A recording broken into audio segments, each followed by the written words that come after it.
Maligayang pagbabalik sa mga tunay na kwento nila, kung saan ibinabahagi natin ang mga totoong salaysay ng katapangan, katarungan at ang di kapani-paniwalang lakas na nagmumula sa wakas na pagsasabing sapat na.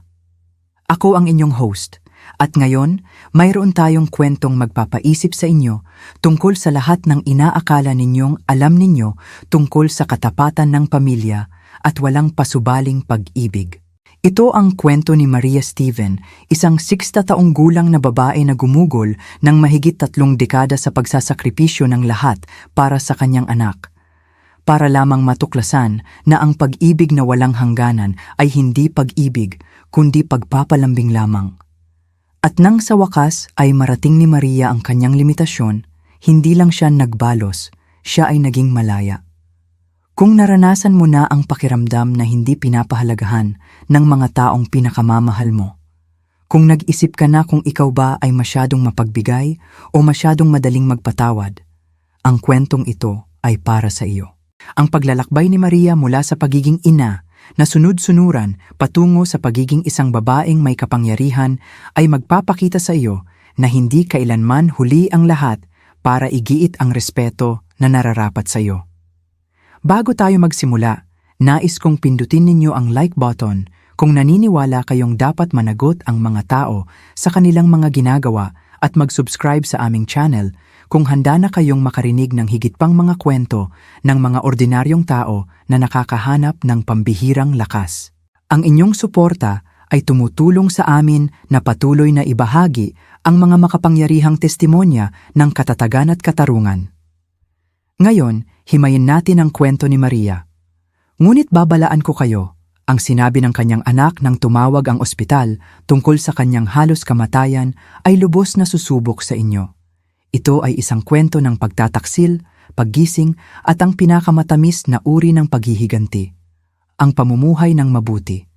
Narito ang nangyari nang tumangging pahintulutan ni Maria Steven na siya'y balewalain pa. Bahagi 1. Ang salaysay ni Maria. Ang pangalan ko ay Maria Steven at sa edad na 6 niya, akala ko alam ko na kung ano ang itsura ng pagtataksil. Nagkamali ako. Isang Martes ng gabi noong Oktubre nang literal na gumuho ang mundo ko. Nasa kusina ako, naghahanda ng hapunan tulad ng libu-libong beses na akong gumawa dati nang biglang umikot ang silid. Ang granite countertop na inipon ko ng maraming taon para bilhin ay biglang bumilis papalapit sa akin at lahat ay naging itim. Ang unang naalala ko ay ang paggising sa tuloy-tuloy na tunog ng mga makina at ang amoy ng antiseptiko na tanging sa mga ospital lang matatagpuan. Ang mga fluorescent light ay nakakasilaw sa aking mga mata at ang aking bibig ay tuyo na parang bulak.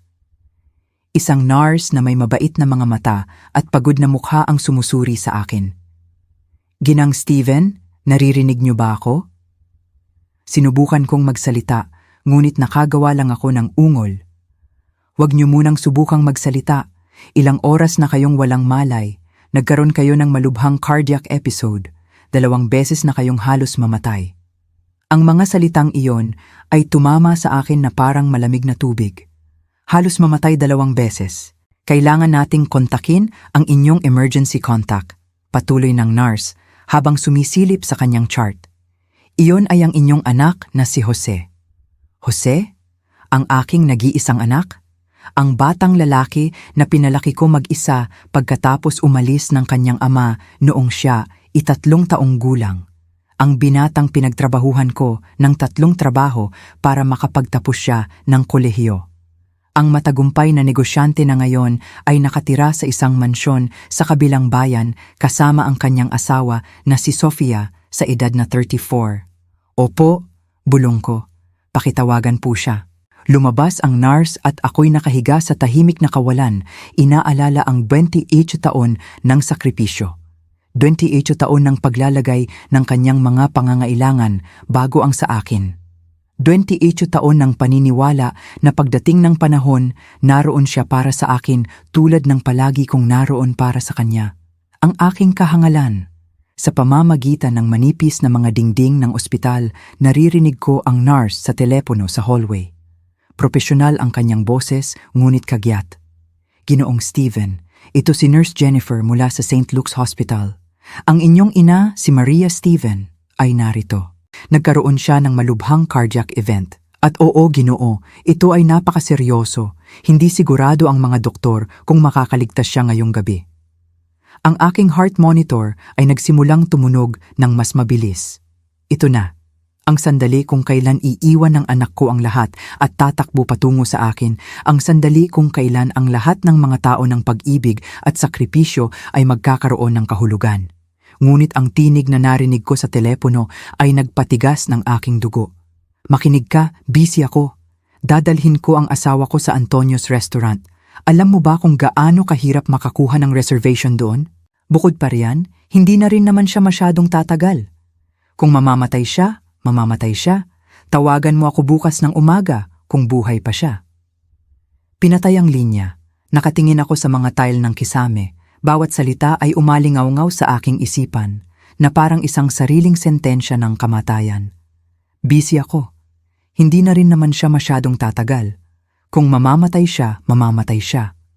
Bumalik ang nurse, ang kanyang mukha ay maingat na nakapaloob sa paraang nagagawang mahusay ng mga medikal na propesyonal kapag kailangan nilang maghatid ng nakakawasak na balita. Ginang Steven, labis akong nagsisisi. Sinabi ng inyong anak na hindi siya makakapunta ngayong gabi dahil sa mga naunang commitments. Hiniling niya na tawagan siya namin bukas ng umaga para sa update. Mga naunang commitments. Ang isang reserbasyon sa hapunan ay mas mahalaga kaysa sa kanyang ina na malapit ng mamatay. Naiintindihan ko, sabi ko, kahit na ang mga salita ay parang basag na salamin sa aking lalamunan. Hinawakan ng nurse ang aking kamay. Ginagawa ko ito ng 20 taon, mahal. Minsan, ang mga taong dapat sanang pinakanagmamalasakit ang siyang pinakamatindi nating ikinagugulat. Ngunit ikaw ay malakas.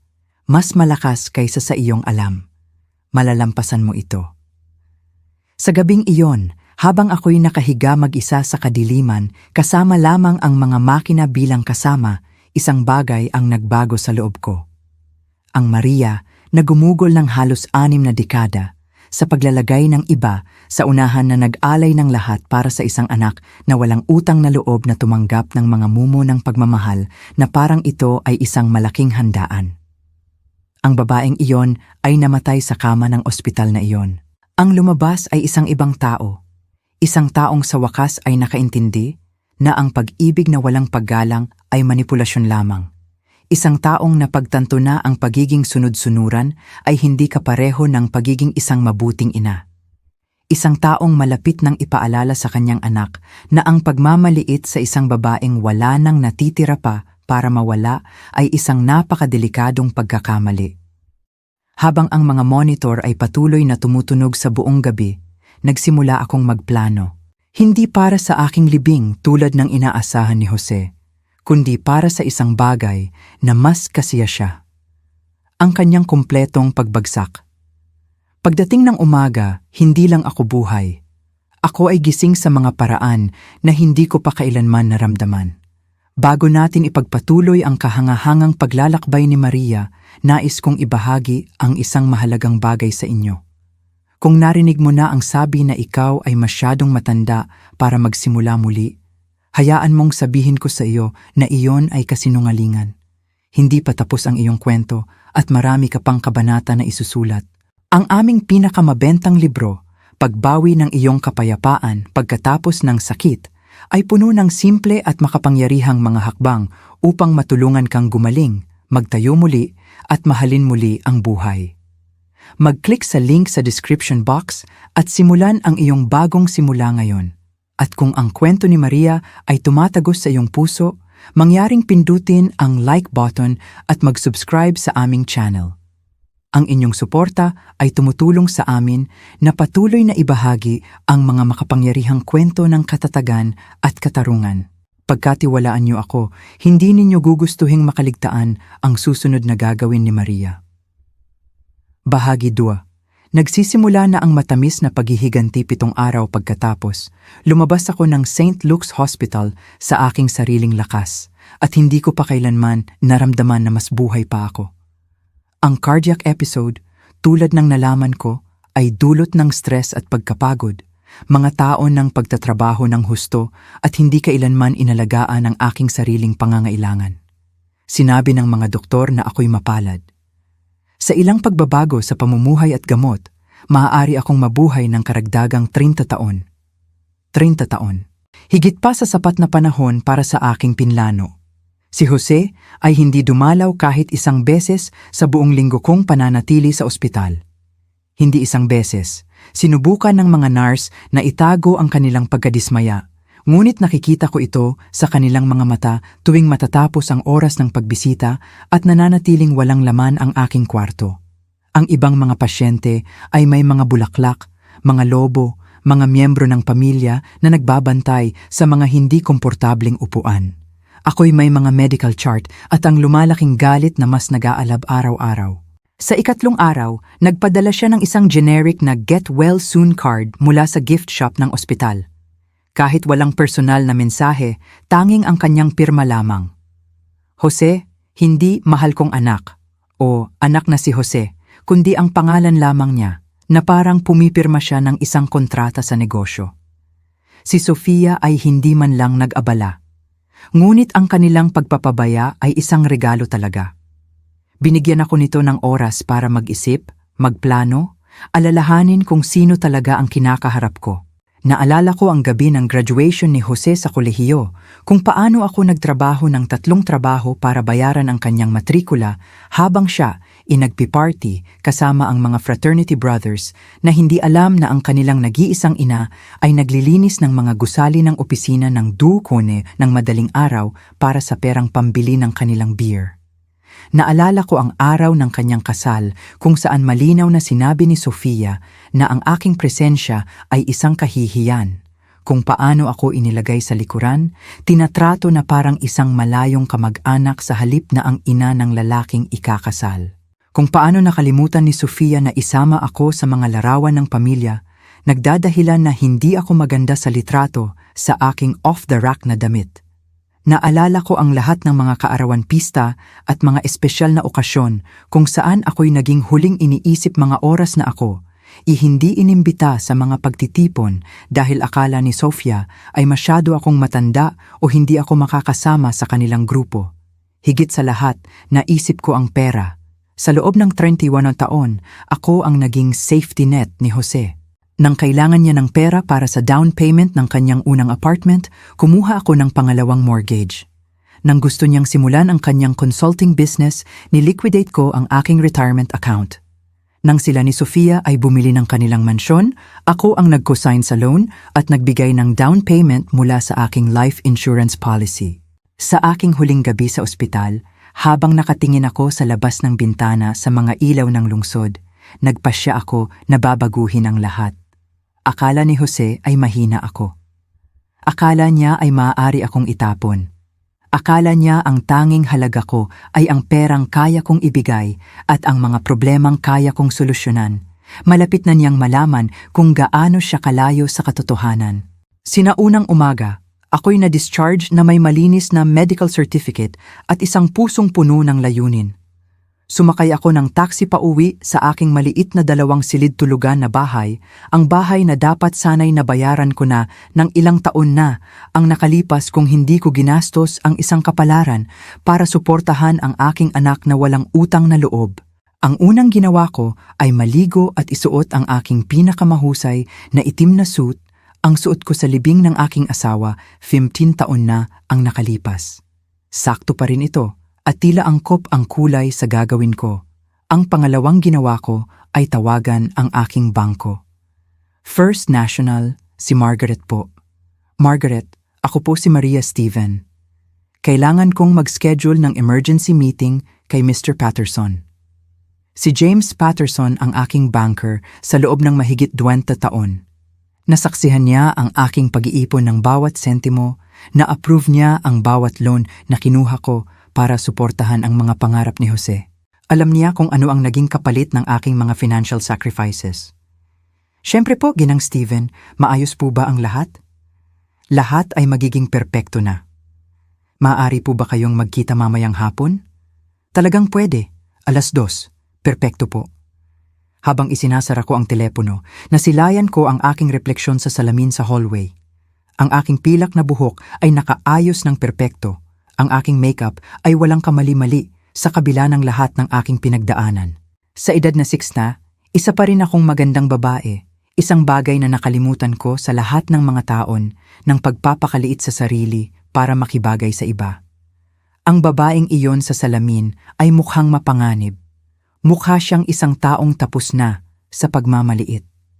Ginugol ko ang natitirang bahagi ng umaga sa pagrepaso ng aking mga financial documents, paggawa ng mga listahan, at paghahanda para sa pinakamahalagang pulong ng aking buhay. Eksaktong 2:00 ng hapon, pumasok ako sa First National Bank suot ang aking itim na suit at ang aking pinakakumpiyansang ngiti. Si James Patterson ay bumati sa akin na may pag-aalala ng isang lumang kaibigan. Maria, narinig ko ang tungkol sa iyong pananatili sa ospital. Kumusta ang pakiramdam mo? Tulad ng isang babaeng sa wakas ay nagigising mula sa isang napakahabang pagtulog, James.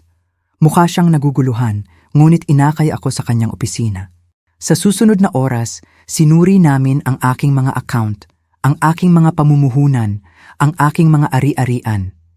Lahat ay nakalatag sa mga maayos na column at chart. Ang kumpletong larawan sa pananalapi ng isang babaeng gumugol ng kanyang buong buhay na nagde-dedicate sa iba. Gusto kong gumawa ng ilang mga pagbabago, James, makabuluhang mga pagbabago. Anong uri ng mga pagbabago? Ngumiti ako. At hindi iyon isang magandang ngiti. Ito ang nangiti ng isang babaeng napilitan na nang husto at sa wakas ay handa ng lumaban. Gusto kong i-liquidate ang lahat, mga savings account, CD, mutual funds, lahat ng iyon. Gusto kong lumipat sa mga bagong account na ako lamang ang makaka-access. Si James ay tila nag-aalala. Maria, iyan ay isang napaka-drastic na hakbang. Sigurado ka bang napag-isipan mo na ito? Nagkaroon ako ng 1 linggo sa isang kama ng ospital para pag-isipan ito. Hindi ko pa kailanman naging mas sigurado sa anumang bagay sa aking buhay. Paano si Jose? Hindi ba siya may access sa ilan sa mga account na ito? Hindi na. Si James ay nanahimik ng mahabang sandali, pinagmasdan ang aking mukha. Nagtrabaho siya sa banking ng sapat na para makilala ang mukha ng isang taong umabot na sa kanyang limitasyon. Sige Maria, gawin natin ito. Habang nagpupuno kami ng mga papeles, nagsimulang tumunog ang aking telepono. Ang pangalan ni Jose ay kumikislap sa screen. Ngumiti ako at tinanggihan ang tawag. Pagdating ng 4:00 ng hapon, tapos na ang lahat. Bawat account na may access si Jose ay sarado na. Bawat joint investment ay na-liquidate na. Bawat safety net na naibigay ko ay nawala na. Ang aking telepono ay tumunog ng 17 beses. Habang lumalabas ako sa bangko, naramdaman ko ang pagiging mas magaan kaysa sa loob ng maraming taon. Ang unang yugto ng aking plano ay kumpleto na. Ngayon ang oras para magsimula ang totoong kasiyahan. Ang telepono ko ay tumunog sa ika-14 na beses habang pumasok ako sa aming driveway. Ang mukha ni Jose ay nakatitig sa akin mula sa screen. Ang kanyang profesional na headshot mula sa website ng kanyang consulting firm. Lahat ay perpektong ngipin at pekeng kumpiyansa. Sobrang proud ako nung kinunan ang litratong iyon, nagyayabang sa mga kapitbahay ko tungkol sa aking matagumpay na anak. Pinabayaan ko itong mapunta sa voicemail. Pagkatapos ay pumasok ako sa bahay, gumawa ng tsaa, at umupo para makinig sa mga mensahe. Ang ilang unang mensahe ay nagtatanong, Mama, tinawagan ako ng bangko tungkol sa ilang pagbabago sa account. Tawagan mo ako pabalik.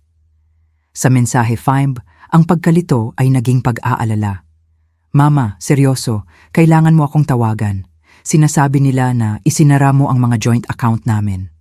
Sa mensahe 10, ang pag-aalala ay naging takot. Ano na naman ang nangyayari? Hindi ako sinasabi ng bangko ng kahit ano. Tawagan mo ako ngayon.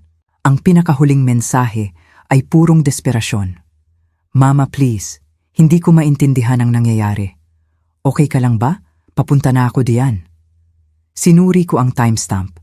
Ang huling mensahe ay mula 20 minuto ang nakalipas. Perpektong timing. Nagkaroon lang ako ng sapat na oras para ayusin ang aking lipstick at ihanda ang aking pagganap bago ko marinig ang pag-ingit ng mga gulong sa aking driveway. Bumukas ang pinto ng kotse at sa loob ng ilang segundo ang aking pinto sa harap ay nanginginig sa pagkatok na nagmamadali. Mama, nandyan ka ba? Uminom ako ng tsaa, tinikman ng sandali. Pagkatapos ay dahan-dahan akong lumakad papunta sa pinto at binuksan ito gamit ang pinaka-inosenteng ngiti na kaya kong palabasin. Nakatayo si Jose sa aking porch, ang kanyang mamahaling suit ay gusot, ang kanyang buhok ay gusot, ang kanyang mukha ay namumula sa takot. Sa likuran niya, naghihintay si Sofia sa kanilang Mercedes, ang kanyang mukha ay nakatago sa likod ng malalaking sunglasses at malinaw na pagkainis. Jose, sabi ko nang may init, anong nakakatuwang sorpresa? Pumasok ka. Itinulak niya ako papasok sa sala, ang kanyang mga mata ay ligaw. Mama, anong nangyayari? Tinawagan ako ng bangko at sinabing gumagawa ka ng malalaking pagbabago sa account. Sinasabi nila na na-liquidate mo ang lahat. Dahan-dahan kong isinara ang pinto at humarap sa kanya. Gusto mo ba ng tsaa? Mukhang balisa ka? Ayoko ng tsaa. Gusto ko ng mga sagot. Ano ang ginawa mo? Naupo ako sa paborito kong armchair. Ang upuang ito na binili ko noong luma na ako, 20 taon na ang nakalipas dahil hindi ako makabili ng bagong muebles pagkatapos bayaran ng kanyang MBA. Kinuha ko ang kontrol sa aking mga pananalapi, anak ko. Sa edad ko, mahalaga ang pagiging organisado. Organisado? Ang boses nito ay nabasag. Mama, isinara mo ang mga account na kailangan ko ng access. Ang business account, ang emergency fund. Ang mga iyon ay mga account namin, Jose. Pero ginagamit ko sila. Alam mo, ginagamit ko sila. Alam ko, iyon mismo ang problema. Tinitigan niya ako na parang nagsasalita ako ng wikang banyaga. Ang konsepto na maaaring hindi ko gusto na mayroon siyang walang limitasyong access sa aking pera ay tila hindi pa nagmumula sa kanyang isipan. Mama, hindi ko maintindihan. Palagi tayong gumagamit ng mga account. Praktikal ito. Kung may mangyari sa iyo, kaya kong ayusin ang iyong mga pananalapi. May nangyari sa akin, Jose. Halos mamatay ako noong nakaraang linggo. Alam ko, pero nasaan ka? Ang tanong ay nakabitin sa hangin na parang isang talim. Bukas-sara ang bibig ni Jose, ngunit walang salita na lumabas. Hayaan mong sabihin ko sa iyo kung nasaan ka. Patuloy ko, ang aking tinig ay nakakainis pa rin na mahinahon.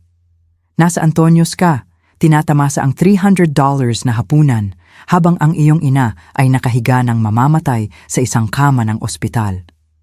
Mama, hindi iyon patas. Hindi ko alam na ganun kaseryoso iyon. Sinabi ng nurse sa iyo na hindi sila sigurado kung makakaligtas ako ngayong gabi. Siguro ay nagsasalita siya ng labis. Laging nagpapalaki ang mga nurse. Inilapag ko ang aking tasa ng tsaa at tiningnan ang aking anak. Talagang tiningnan siya. Kailan siya naging taong ito? Kailan ang maliit na batang lalaki na dating gumagapang sa kama ng kanyang ina sa panahon ng bagyo ay naging ang malamig kalkuladong lalaki na ito na nag-iisip na ang mga reserbasyon sa hapunan ay mas mahalaga kaysa sa buhay ng kanyang ina? Jose, hayaan mong magtanong ako sa iyo ng isang bagay. Kailan ang huling beses na bumisita ka sa akin?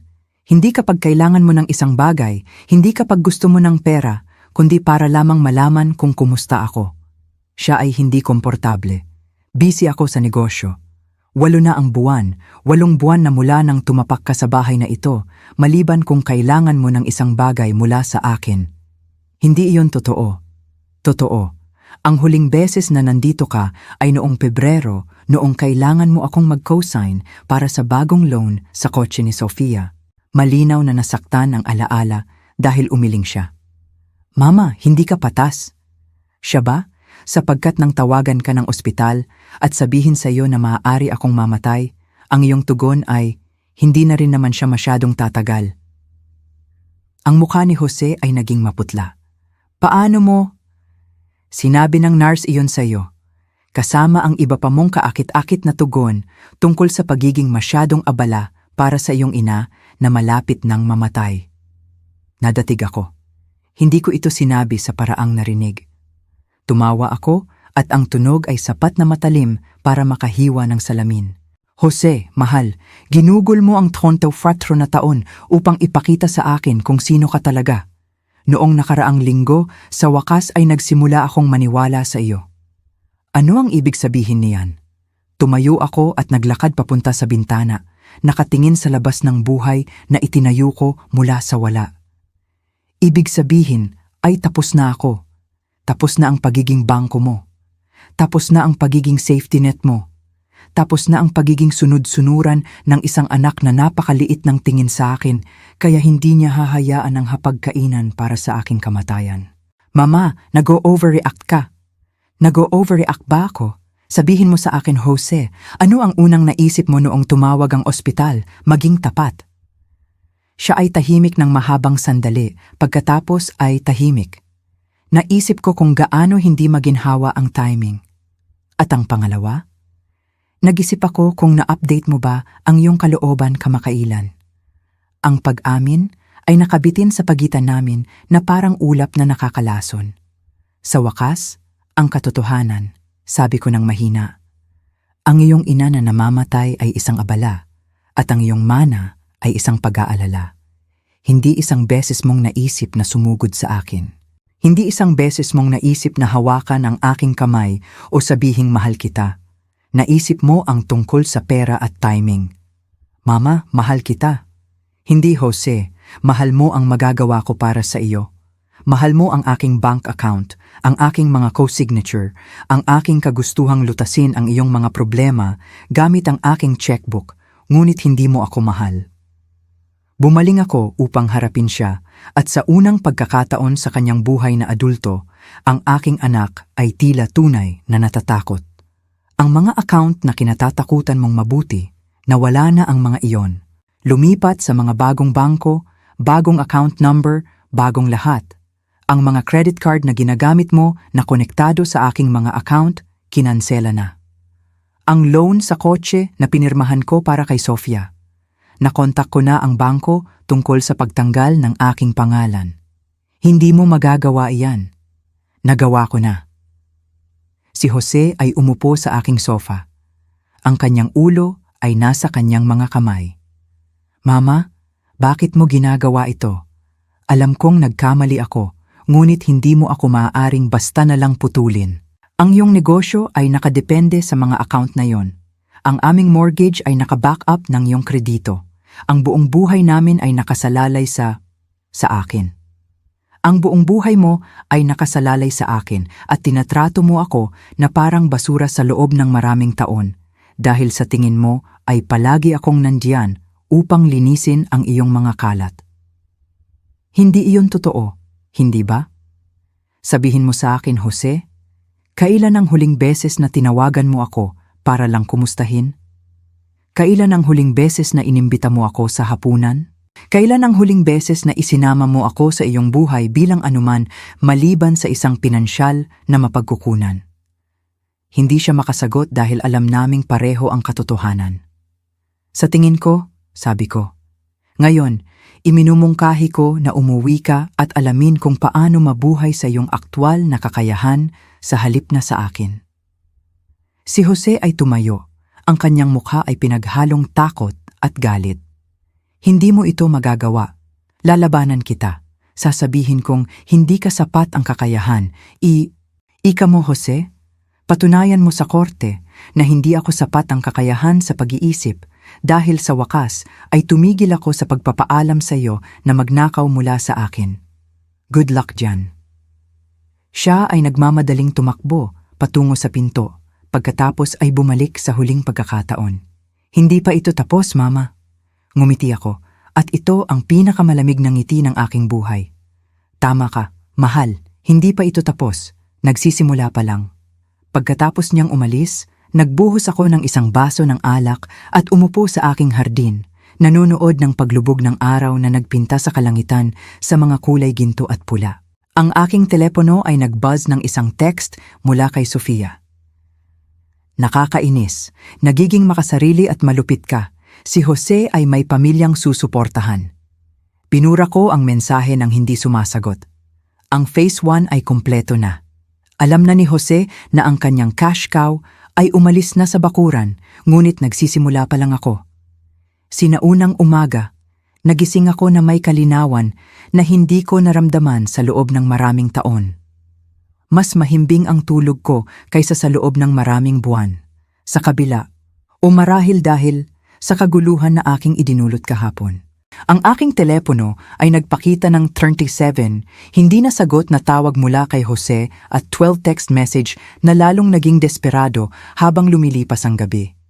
Binura ko lahat ng hindi binabasa lampas sa ilang unang salita. Mas may mga bagay pa akong kailangang gawin. Pagkatapos ng aking kape sa umaga, tinawagan ko ang isang taong hindi ko nakausap sa loob ng mahigit 5 taon. Ang aking college roommate, si Sarah Martinez, na naging isa sa mga pinakamatagumpay na private investigator sa estado. Maria Steven, ang boses ni Sarah ay puno ng sorpresa. Ang tagal na. Kumusta ka? Masaya ako sa pinakamagandang linggo ng buhay ko. Sa totoo lang. Sarah, kailangan ko ang tulong mo sa isang bagay. Professional na tulong. Ano ang nangyayari? Kailangan kong imbestigahan ang anak ko. Nagkaroon ng pagtigil. Ang anak mo, Maria, ano ang nangyari? Isinalaysay ko sa kanya ang lahat. Ang ospital, ang tawag sa telepono, ang mga tao ng pagiging sunod-sunuran, ang perang binigay ko ng kusang loob ngunit para lamang sa pagiging abala. Jesus, pasensya na. Ano eksakto ang gusto mong malaman ko? Lahat. Ang kanyang mga deal sa negosyo, ang kanyang mga pananalapi, ang kanyang kasal, ang kanyang pamumuhay. Ako'y sumusuporta sa kanya sa loob ng maraming taon. Ngunit hindi ko talaga alam kung ano ang ginagawa niya sa pera ko. Pinaghihinalaan mo na may itinatago siya? Pinaghihinalaan kong naging bulag ako sa maraming bagay. Makakatulong ka ba sa akin? Magsisimula ako kaagad. Bigyan mo ako ng 1 linggo. Habang nagsisimula si Sarah sa kanyang investigasyon, nagsimula ako sa aking sariling pananaliksik. Ako'y napakatapat, napakahandang magsulat ng mga tseke nang hindi nagtatanong, kaya napagtanto ko na halos wala akong alam tungkol sa aktwal na sitwasyon sa pananalapi ng aking anak. Ang natuklasan ko sa loob lamang ng 3 araw ng paghuhukay sa mga pampublikong talaan at mga online search ay nagpamula sa aking dugo. Ang negosyo ng consulting ni Jose na tinulungan ko siyang simulan sa $150,000, humigit kumulang $3,000 USD mula sa aking pondo sa pagre-retiro ay gumagana ng napakahusay, mas mahusay kaysa sa kanyang pinayagan akong isipin. Ang listahan ng kanyang mga kliyente ay kasama ang ilang mga kumpanya ng Fortune 500 at ang kanyang taunang kita ay mahigit $1,000,000, humigit kumulang $40,000 USD. Ang mansyon na tinulungan ko silang bilhin ngayon ay nagkakahalaga ng $1.8 million, humigit kumulang $36,000 USD. 3 beses ang halaga ng kanilang binayaran, 5 taon na ang nakalipas. Ang karera ni Sofia bilang isang lifestyle influencer ay mas kumikita rin kaysa sa kanilang inamin. Siya ay may higit sa 500,000 tagasunod sa Instagram at naniningil ng 50,000, humigit kumulang $1,000 USD para sa isang sponsored post. Hindi sila nahihirapan, sila ay mayaman. Gayunpaman, patuloy nilang ginagamit ang aking mga credit card para sa mga emergency, patuloy na humihingi ng mga pautang na hindi nila intensyong bayaran, patuloy na tinatrato ako na parang personal na ATM nila.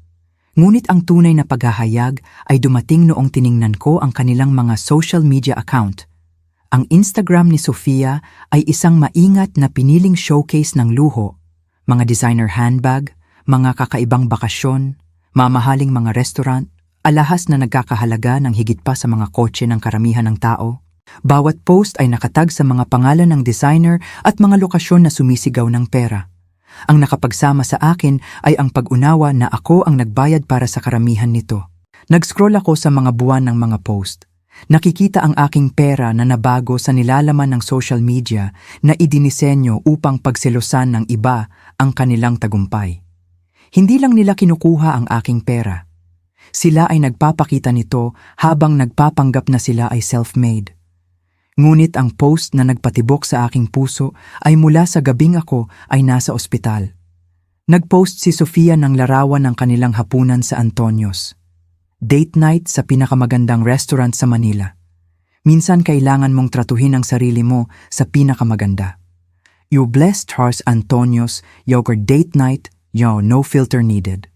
Ang timestamp ay nagpapakita na ito ay na-post ng 11:47 ng gabi, eksaktong oras na ako'y nakahiga mag-isa sa kama ng ospital. Nag-iisip kung mabubuhay pa ako ngayong gabi. Ang mga komento ay puno ng mga tao na pumupuri sa kanilang tagumpay at nagtatanong tungkol sa kanilang sikreto sa pagkakaroon ng ganitong karangyaan. Sumagot si Sofia gamit ang mga emoji at mga malabong pagbanggit sa masipag na pagtatrabaho at matalinong pamumuhunan. Matalinong pamumuhunan tulad ng pamumuhunan sa isang ina-in-law na sapat na tanga para punduhan ang iyong pamumuhay habang tinatrato siya na parang dumi.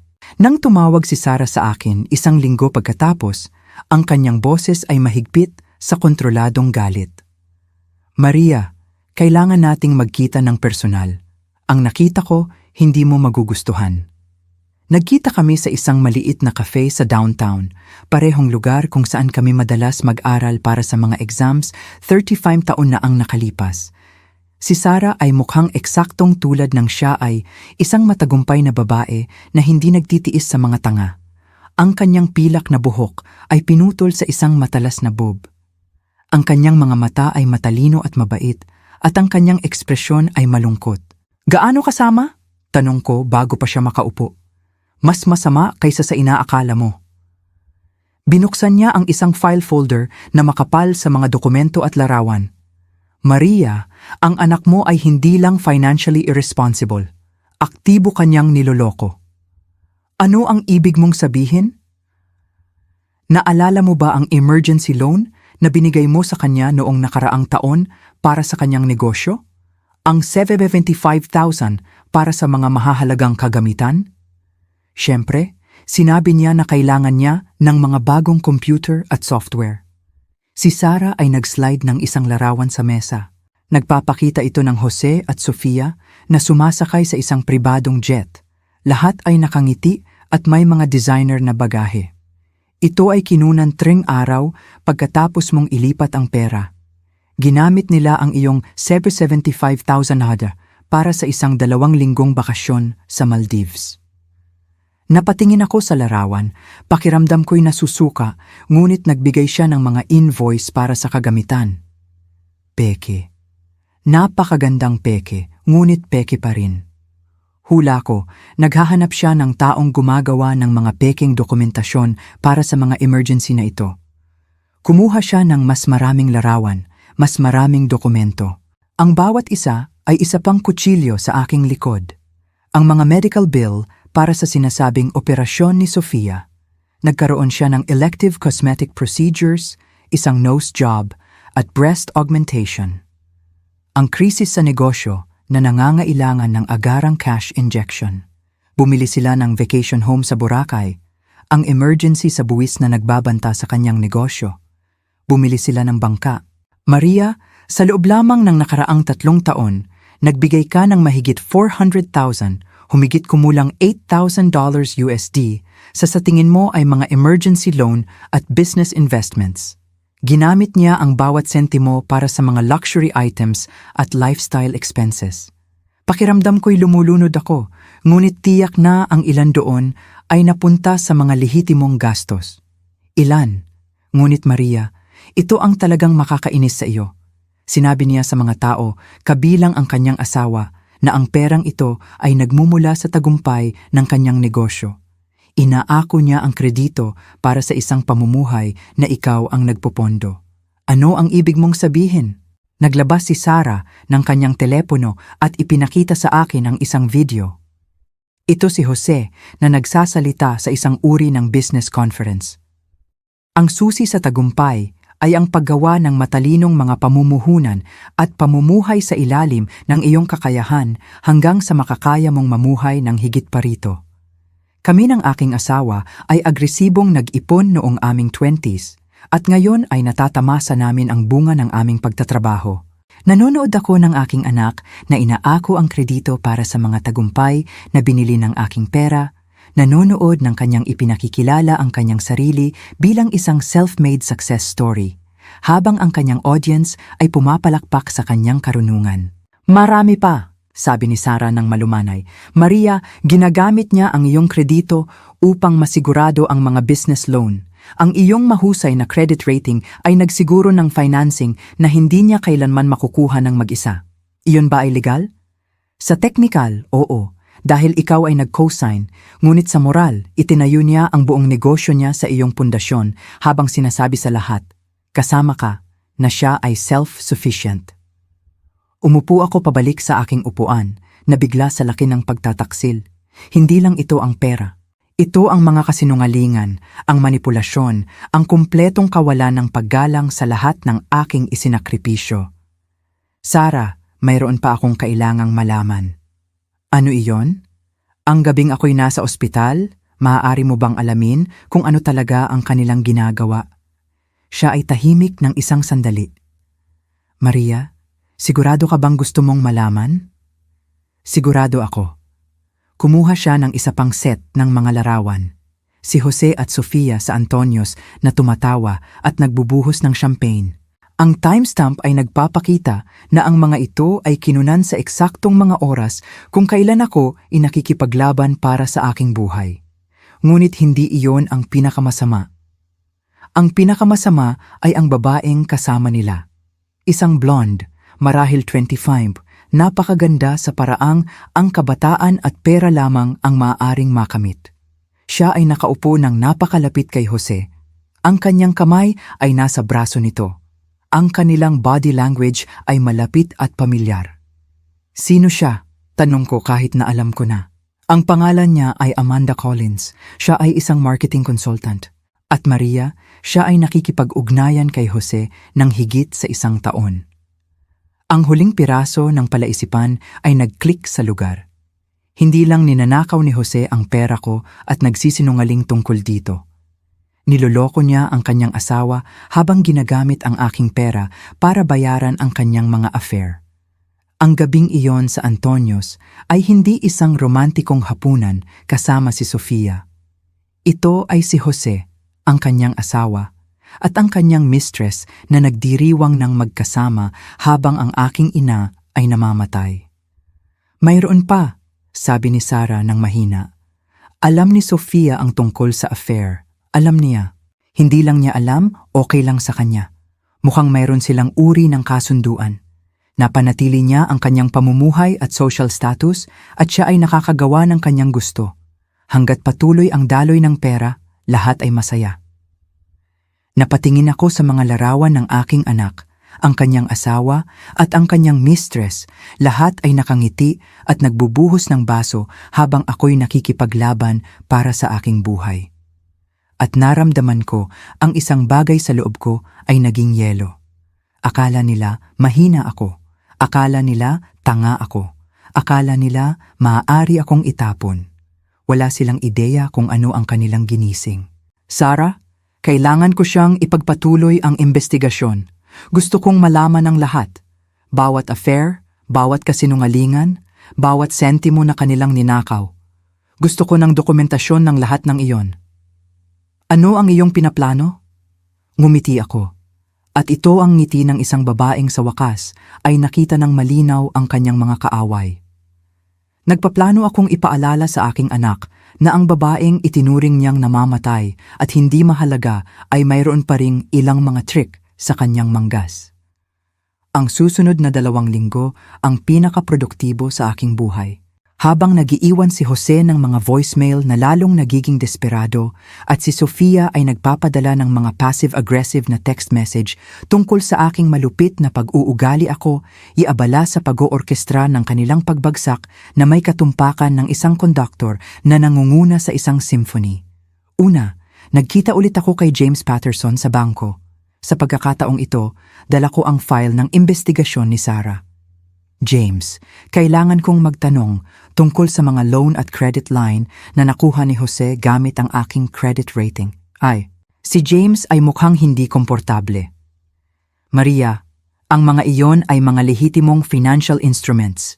Ikaw ay nag-cosign para sa mga ito. Naiintindihan ko, Ngunit nagtataka ako kung ang aking sitwasyon sa pananalapi ay magbabago ng malaki. Paano maaapektuhan nito ang kanyang kakayahang mapanatili ang mga loan na iyon? Anong uri ng mga pagbabago ang iyong pinag-uusapan? Ngumiti ako.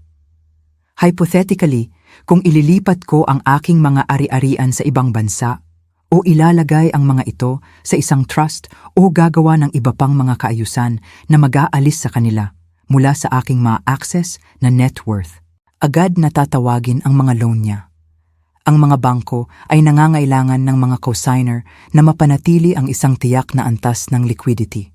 Kung hindi ka nakwalipikado bilang isang gwarantor, kailangan niyang bayaran ang lahat ng sabay-sabay o mawala ang collateral. Eksakto. At kung hindi siya makabayad, foreclosure, repossession, bankruptcy, malamang. Naiintindihan ko. Salamat James, napaka-helpful na impormasyon. Sumunod, binisita ko ang aking abogado, si Atay, Margaret Thornton, isang matalas na babae sa kanyang 60s na humawak sa aking mga legal na affairs mula noong namatay ang aking asawa. Margaret, kailangan kong gumawa ng ilang mga pagbabago sa aking kalooban. Siyempre, anong uri ng mga pagbabago? Gusto kong alisin si Jose bilang aking beneficiary. Ang mga kilay ni Margaret ay tumaas. Maria, iyan ay isang makabuluhang desisyon. Sigurado ka ba? Ibinigay ko sa kanya ang isang buod ng investigasyon ni Sarah. Sigurado ako. Habang nagbabasa siya, ang kanyang ekspresyon ay naging mas madilim. Diyos ko, Maria, ito ay financial abuse. Ito ay malapit ng maging financial justice. Ginugol namin ang susunod na 3 oras sa pagbuo ng isang bagong kalooban na titiyak na si Jose ay makakatanggap ng eksaktong karapat-dapat niya. Wala. Sa halip, ang aking ari-arian ay hahatiin sa pagitan ng aking lokal na animal shelter, ang women's shelter, kung saan ako nagboluntaryo ng maraming taon, at ang anak ni Sarah na nahihirapan sa pagbabayad ng medical school. May isang bagay na gusto kong iwan kay Jose, sabi ko kay Margaret. Ano iyon? Isang sulat na babasahin ng malakas sa pagbabasa ng kalooban. Gusto kong malaman niya kung bakit siya na-disinherit. Ano ang gusto mong sabihin ng sulat? Ngumiti ako. Iyon ay mangangailangan ng ilang oras para magawa. Gusto kong maging perpekto ito. Habang inihahanda ni Margaret ang mga legal na dokumento, sinimulan ko ang phase 2 ng aking plano, pagdodokumento ng lahat. Naitabi ko ang bawat email, bawat text message, bawat voicemail para kay Jose sa mga tao na ito. Ang pagbabasa nito ngayon na may malinaw na mga mata, nakikita ko ang pattern ng manipulasyon na hindi ko napansin dati. Bawat kontak ay isang kahilingan para sa pera na nakabalat kayo bilang isang interaksyon ng pamilya. Bawat mahal kita ay sinusundan ng isang kahilingan para sa pautang. Bawat emergency ay maingat na tiniming upang mapalaki ang aking emosyonal na kahinaan. Pinagsama-sama ko ang lahat sa isang komprehensibong file. Ang mga financial records, ang mga peking invoice, ang ebidensya ng mga affair, ang mga social media posts na nagpapalaki ng kayamanan na hindi nila pinaghirapan. Nagpinta ito ng larawan ng 2 tao na sistematikong sinasamantala ang pagmamahal ng isang ina sa kanyang anak. Ngunit hindi pa ako tapos. Nag-hire ako ng isang forensic accountant upang masubaybayan kung saan eksakto napunta ang aking pera. Bawat bakasyon, bawat pagbili, bawat luxury item. Gusto ko ng kumpletong accounting kung paano ang aking mga savings sa buhay ay nabago sa kanilang mga accessories sa pamumuhay. Natuklasan din ng forensic accountant ang isang bagay na interesante. Jose ay nag-claim ng business tax deductions para sa mga gastos na ako mismo ang nagbayad. Siya ay epektibong nakakakuha ng tax breaks sa paggastos ng aking pera. Ginang Steven, sabi ng accountant sa aming huling pagpupulong, ito ay tax fraud. Maaari mo siyang i-report sa IRS. Isinasaisip ko ang option na iyon, sagot ko. Ngunit una, gusto kong hawakan ito sa aking paraan. Sa panahong ito, ang mga pagtatangka ni Jose na makipag-ugnayan sa akin ay naging mas desperado. Nang hindi ko sinasagot ang kanyang mga tawag, nagsimula siyang dumating sa aking bahay. Nang hindi ko na sinasagot ang pinto, nagsimula siyang mag-iwan ng mga regalo sa aking porch. Mga bulaklak, tsokolate, mamahaling alak, lahat binili, walang duda, gamit ang mga credit card na hindi ko na binabayaran. Ang mga regalo ay sinamahan ng mga tala na nagsimula ng humihingi ng paumanhin at naging mas manipulatibo. Mama, pasensya na sa hindi pagkakaunawaan. Pag-usapan natin. Mama, alam kong galit ka, ngunit maaari nating ayusin ito. Ang pamilya ay lahat. Mama, si Sofia ay buntis. Ang iyong apo ay nangangailangan ng kanyang lola. Ang huling tala na iyon ay partikular na nakakaawa. Alam ko mula sa investigasyon ni Sarah na si Sofia ay nakita sa isang fertility clinic, ngunit ang timing ay kahina-hinala. Isang maginhawang pagbubuntis. Sa sandaling ang kanilang pinansyal na suporta ay nanganganib. Gaano ka-coincidental. Itinapon ko ang lahat ng regalo sa basurahan nang hindi binubuksan ang mga ito. 3 linggo pagkatapos ng aking bagong kalayaan sa pananalapi, nakatanggap ako ng isang tawag na nagpasaya sa akin. Ginang Steven, si David Chen po ito mula sa Premier Credit Services. Tumatawag ako tungkol sa account na nakalink kay Jose Steven. Sinusubukan namin siyang abutin tungkol sa ilang mga irregularities sa kanyang payment history. Anong uri ng mga irregularities? Mahusay, ang kanyang account ay na-back up ng iyong credit profile, ngunit nabatid namin na isinara mo ang mga kaugnay na account. Ang kanyang pagbabayad ngayong buwan ay na-decline. Nakikita ko.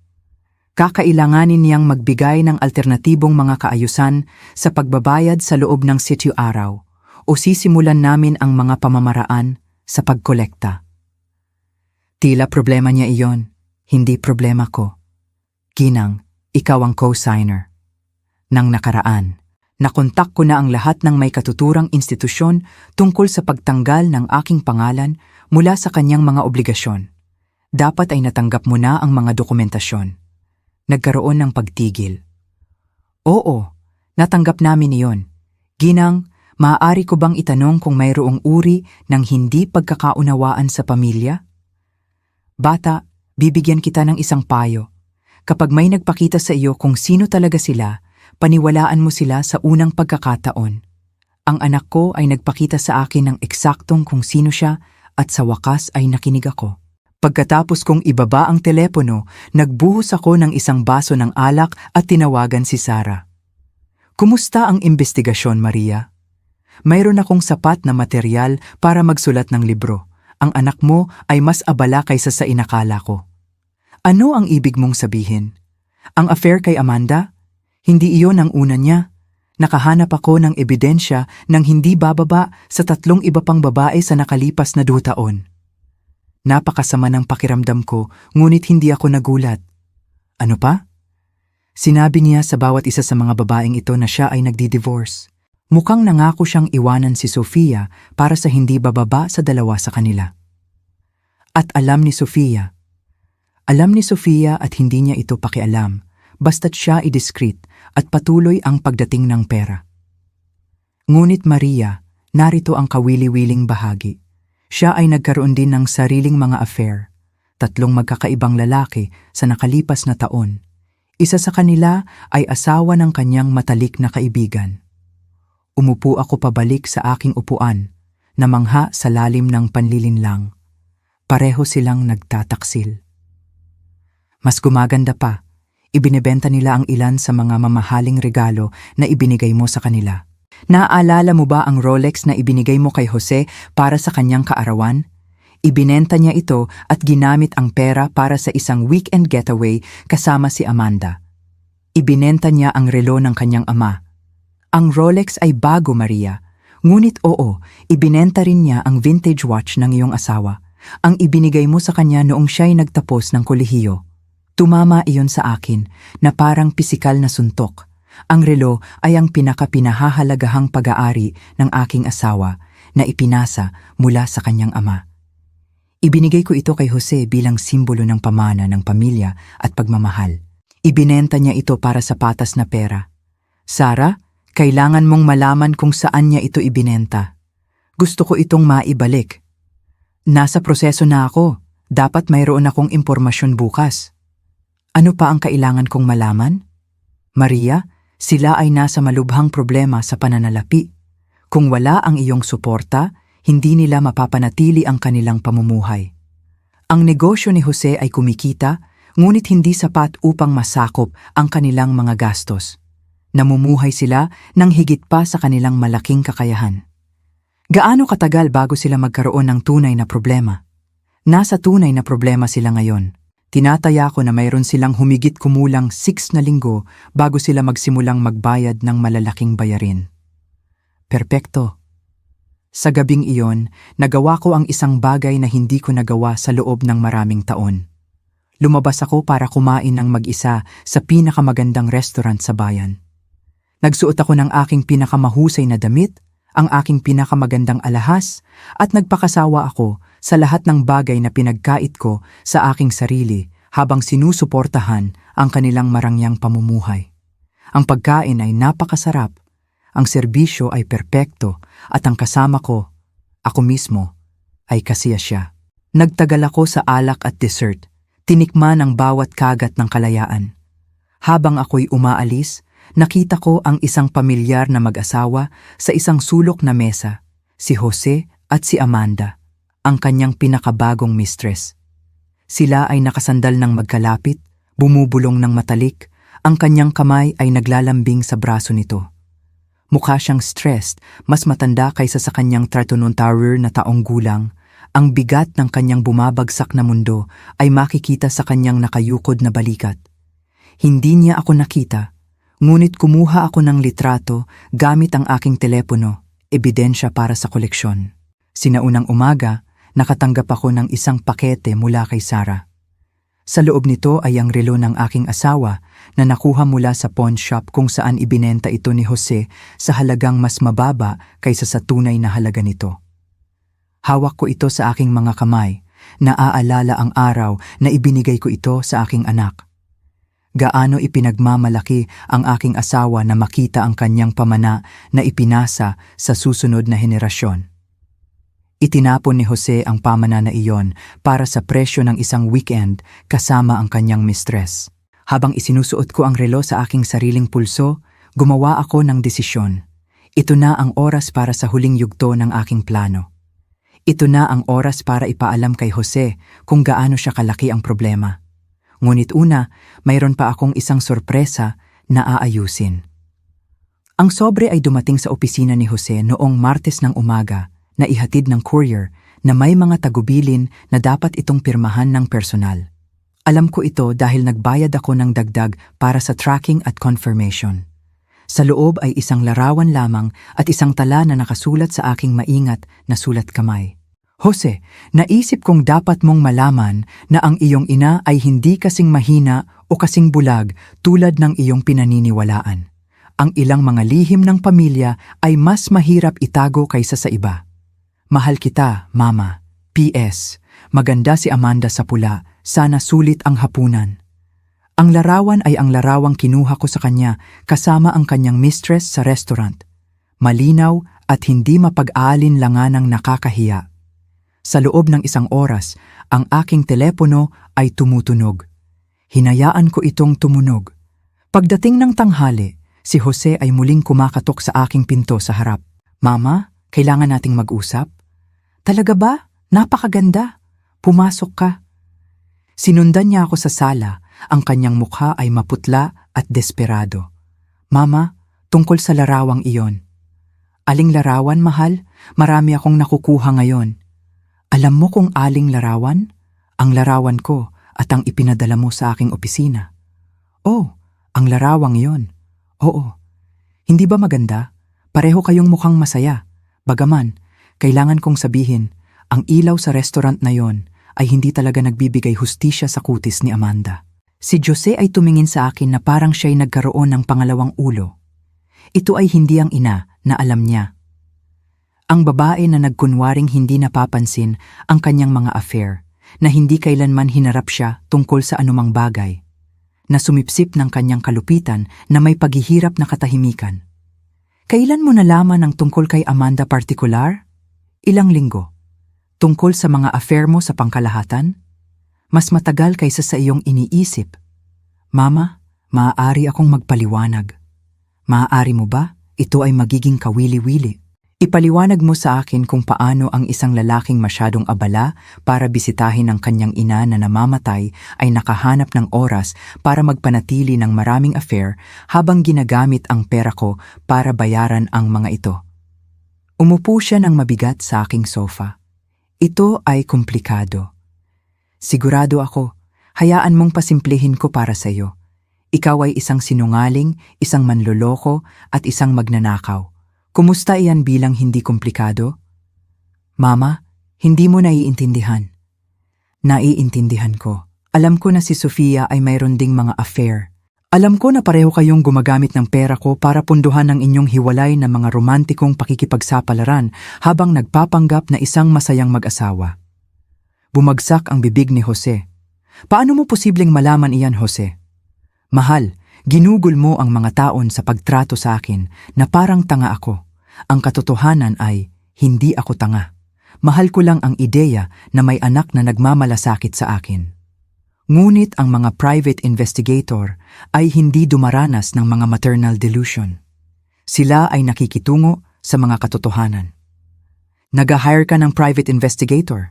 Nag-hire ako ng pinakamahusay na private investigator sa estado. Gusto mo bang makita ang kanyang report? Binuksan ko ang folder at nagsimulang magbasa mula sa pahina ng buod. Subject, Jose David Steven, edad 34. Trabaho, management consultant. Status, sa pag-aasawa. Kasal kay Sofia T. Steven, gayon pa man parehong partido ay nagpapanatili ng mga extramarital na relasyon nang may buong kaalaman ng kabilang partido. Ang katayuang pinansyal ay tila matagumpay, ngunit ganap na nakasalalay sa suportang pinansyal mula sa kanyang ina. Mama, pwede ko bang ipagpatuloy? Mayroong isang magandang seksyon tungkol sa iyong tax fraud. Alam mo ba na ang pag-claim ng personal na gastos bilang business deductions ay illegal? Lalo na kapag ang mga personal na gastos na iyon ay binayaran ng ibang tao. Biglang tumayo si Jose. Hindi mo ito magagawa sa akin. Ako ang iyong anak. Oo, ikaw nga. At iyon mismo ang dahilan kung bakit ito ay napakasakit. Isinara ko ang folder at tumingin sa kanya. Talagang tumingin sa kanya. Jose, kailan ka naging ang taong ito? Aong. Kailan mo napagpasyahan na ang pagkakaroon ng isang ina na nagmamahal sa iyo nang walang kondisyon ay isang kahinaan na dapat samantalahin sa halip na isang regalo na dapat pahalagahan? Hindi ko naisip na ganito. Hindi ba? Kung gayon ipaliwanag mo sa akin kung bakit sa loob ng 5 taon ng kasal, hindi mo man lang ako inimbita sa hapunan sa iyong bahay. Ipaliwanag kung bakit ang tanging oras na tinatawag mo ako ay kapag kailangan mo ng pera. Ipaliwanag kung bakit mo ako tinanggal bilang namamatay at hindi mahalaga noong tumawag ang ospital. Siya ay tahimik ng mahabang sandali. Siguro ay kinuha lang kita na parang libre. Kinuha mo lang ako na parang libre, ngunit mama, mahal kita. Hindi, Jose, mahal mo ang magagawa ko para sa iyo. Mahal mo ang aking bank account, ang aking credit rating, ang aking kagustuhang lutasin ang iyong mga problema gamit ang aking checkbook, ngunit hindi mo ako mahal. Hindi iyon totoo. Kailan ang huling beses na nagtanong ka tungkol sa aking kalusugan nang hindi nangangailangan ng isang bagay? Kailan ang huling beses na tumawag ka para lang kumustahin? Kailan ang huling beses na nagpakita ka ng anumang interes sa aking buhay na hindi nauugnay sa aking kakayahang bigyan ka ng pera? Hindi siya makasagot dahil alam naming pareho ang katotohanan. Sasabihin ko sa iyo kung kailan, Jose. Hindi kailanman.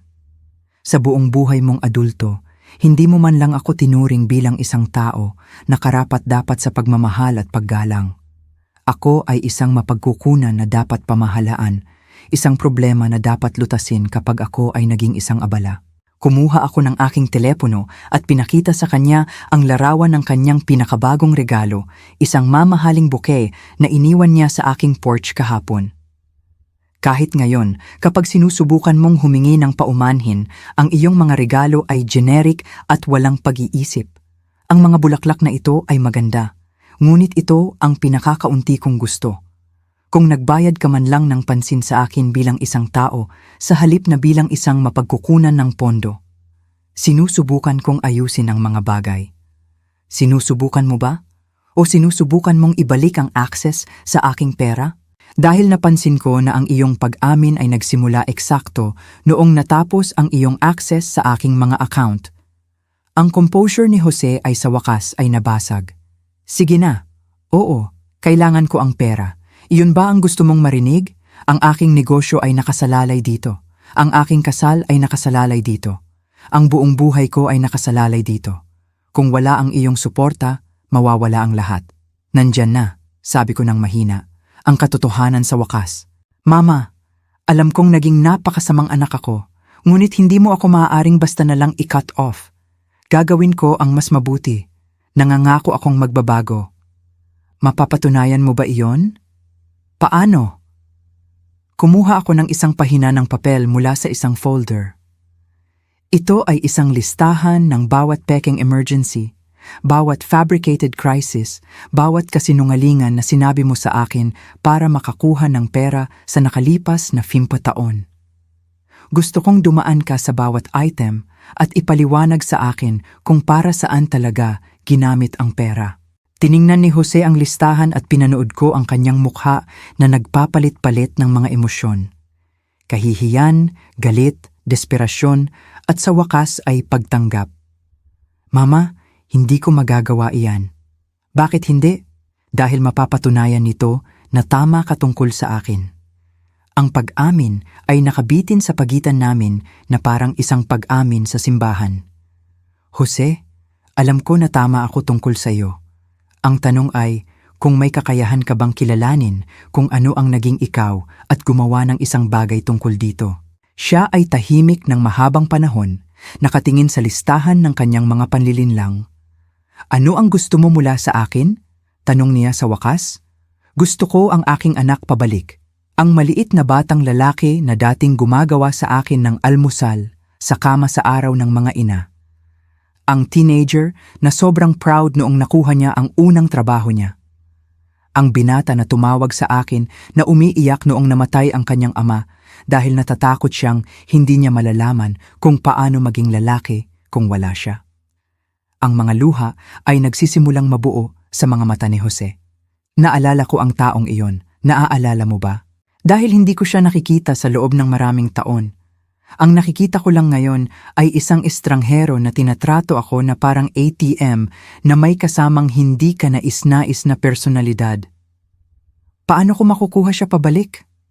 Tumayo ako at naglakad papunta sa bintana. Sa labas, ang mundo ay nagpapatuloy sa kanyang negosyo. Mga tao na papunta sa trabaho, mga bata na papunta sa paaralan. Buhay na nagpapatuloy na parang hindi nagigiba ang aking pamilya. Hindi ko alam kung kaya mo, Jose. Ang taong iyon ay tapat. Siya ay mapagpasalamat. Naunawaan niya na ang pag-ibig ay hindi isang bagay na kinukuha mo ng basta-basta. Maaari kong matutunan na maging taong iyon muli. Kaya mo ba? Dahil hindi lang ito tungkol sa pagbabago ng iyong pag-uugali sa akin. Ito ay tungkol sa pagiging isang tao na may kakayahang magkaroon ng tunay na relasyon sa kahit sino. At kasama dyan ang iyong asawa. Ano ang ibig mong sabihin? Bumaling ako upang harapin siya. Jose, ang kasal mo ay nakasalalay sa mga kasinungalingan at sama-samang pagsasamantala. Pareho kayong nagtataksil. Pareho kayong nagpapanggap. Pareho kayong gumagamit ng ibang tao upang mapanatili ang isang pamumuhay na hindi ninyo kayang bayaran. Paano eksakto ang plano mong bumuo ng isang tunay na relasyon sa akin kapag hindi ka man lang makapagkaroon ng isa sa iyong sariling asawa? Kami ni Sofia, ang aming relasyon ay komplikado. Ang relasyon mo ay peke. Kayong mga business partners, nagpapanggap bilang mag-asawa at hindi masyadong mapagkakatiwalaan. Siguro tama ka, ngunit mama, hindi ko kayang ayusin lahat ng sabay-sabay. Maaari ba tayong magsimula sa ating dalawa? Tumingin ako sa aking anak, ang lalaking ito na labis kong nasaktan, ngunit siya rin ang anak na pinalaki at minahal ko, at naramdaman ang aking determinasyon na humina sa isang iglap. Pagkatapos ay naalala ko ang ospital, ang tawag sa telepono, ang nakakainsultong kawalang interes sa kanyang boses habang pinipili niya ang mga reserbasyon sa hapunan kaysa sa kanyang ina na namamatay. Jose, gusto kong umalis ka ngayon.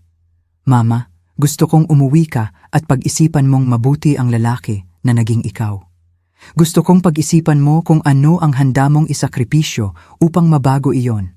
At gusto kong maintindihan mo na ang pag-uusap na ito ay ang huling libreng regalo na ibinibigay ko sa iyo. Ano ang ibig sabihin niyan? Ibig sabihin nito ay ang lahat ng iba pa, ang aking kapatawaran, ang aking tiwala, ang aking pag-ibig, ay kailangang paghirapan at ito ay magkakahalaga sa iyo ng lahat ng iyong inaakala mong karapat-dapat. Habang papalapit siya sa pinto, si Jose ay bumaling muli sa huling pagkakataon. Mama, paano kung hindi ko kaya magbago? Paano kung susubukan ko, ngunit hindi ko kaya maging ang taong gusto mo? Ngumiti ako at ito ang pinakamalungkot na ngiti sa aking buhay. Kung gayon matututunan mo ang isang mahalagang bagay tungkol sa mga kahihinatnan, hindi ba? Pagkatapos niyang umalis, nagbuhos ako ng isang baso ng alak at tinawagan si Sarah. Kumusta ang naging pag-uusap? Tanong niya. Alam niya na alam ko ang lahat. Ngayon ay maghihintay tayo at titingnan kung ano ang gagawin niya sa kaalamang iyon. Sa tingin mo ba talaga siya magbabago? Tumingin ako sa aking hardin. 2 linggo pagkatapos ng aking pagharap kay Jose, ang mga kahihinatnan ng kanyang mga pagpipilian ay nagsimulang dumaloy sa kanyang buhay na parang mga domino na bumabagsak sa perpektong pagkakasunod-sunod. Nagsimula ito sa mga kotse. Si Sofia ay tumawag sa akin ng 7:00 ng umaga noong Huwebes. Ang kanyang tinig ay mataas sa takot at halos hindi kontroladong galit.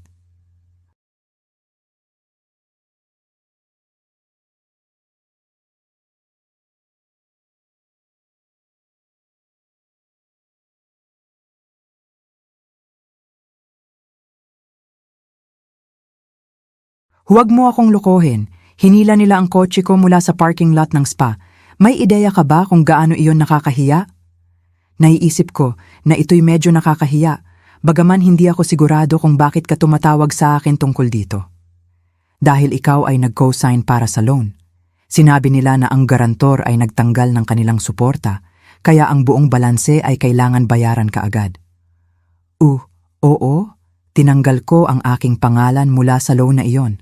Akala ko nabanggit ko na iyon kay Jose. Hindi mo magagawa yon.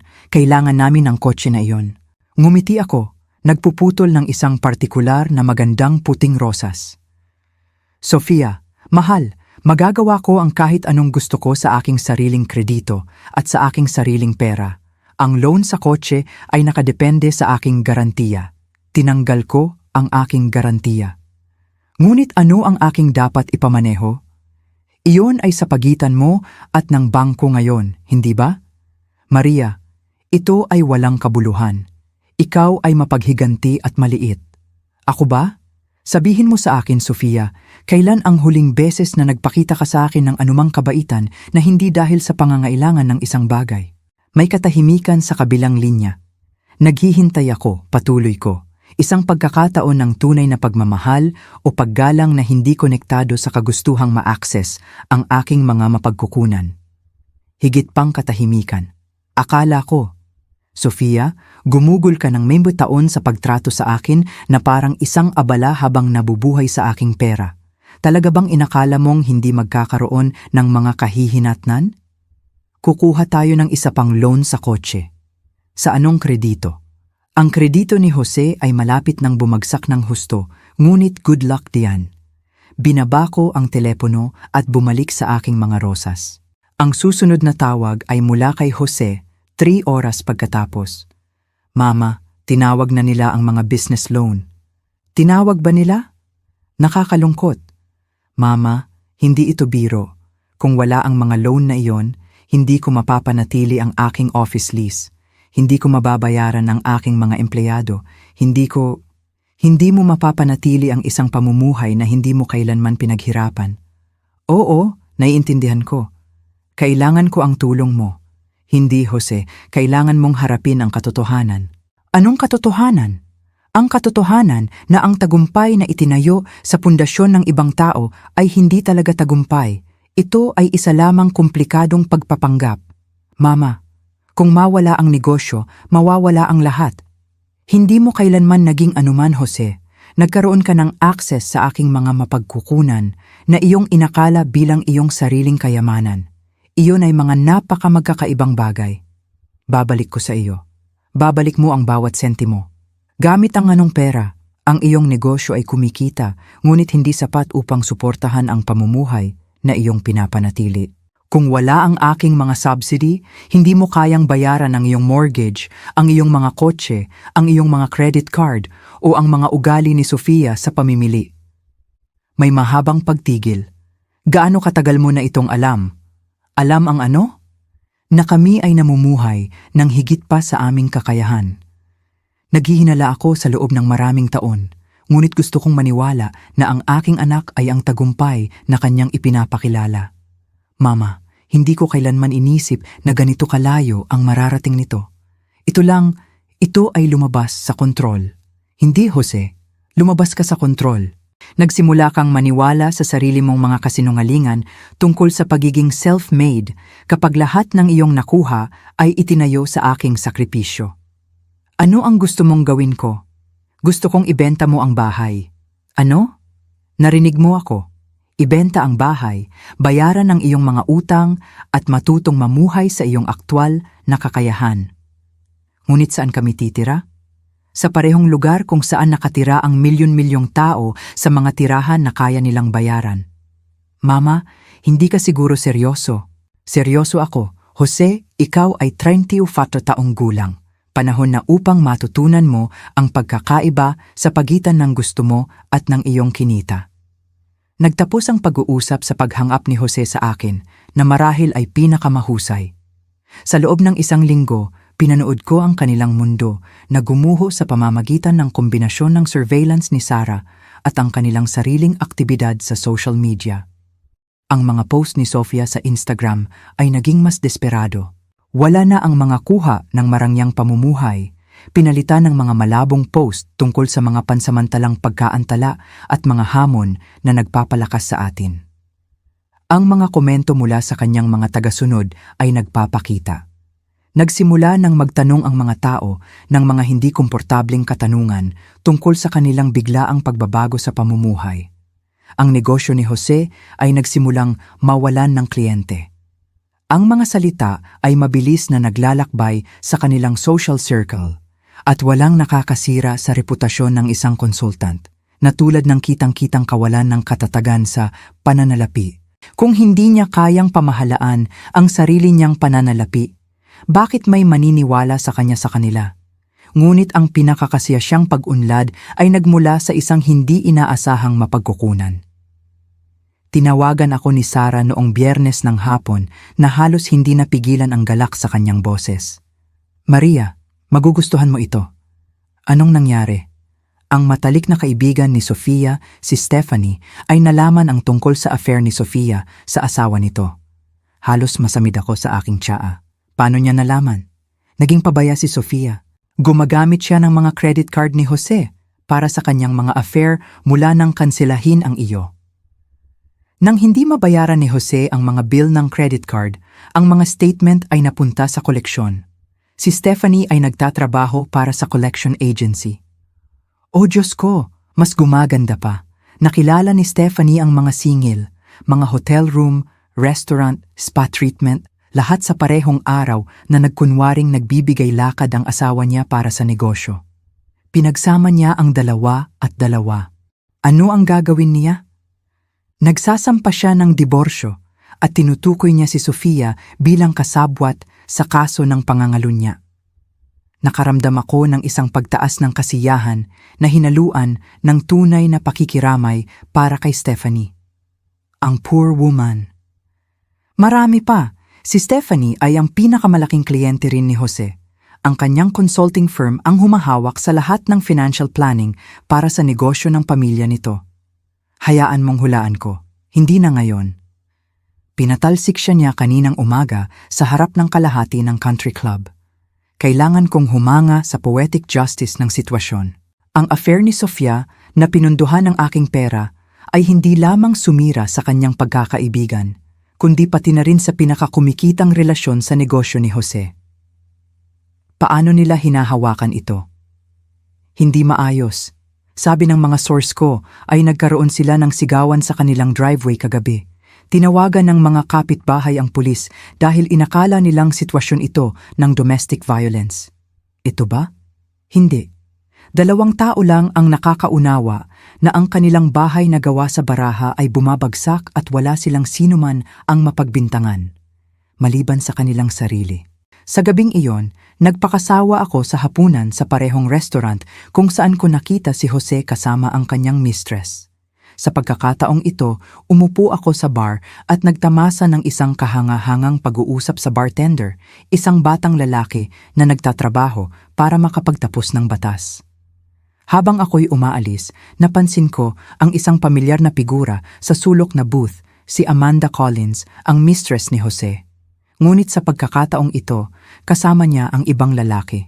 Mas matanda, kilala, suot ang isang mamahaling suit. Hindi ko mapigilan ang hindi pagdaan sa kanilang mesa habang palabas.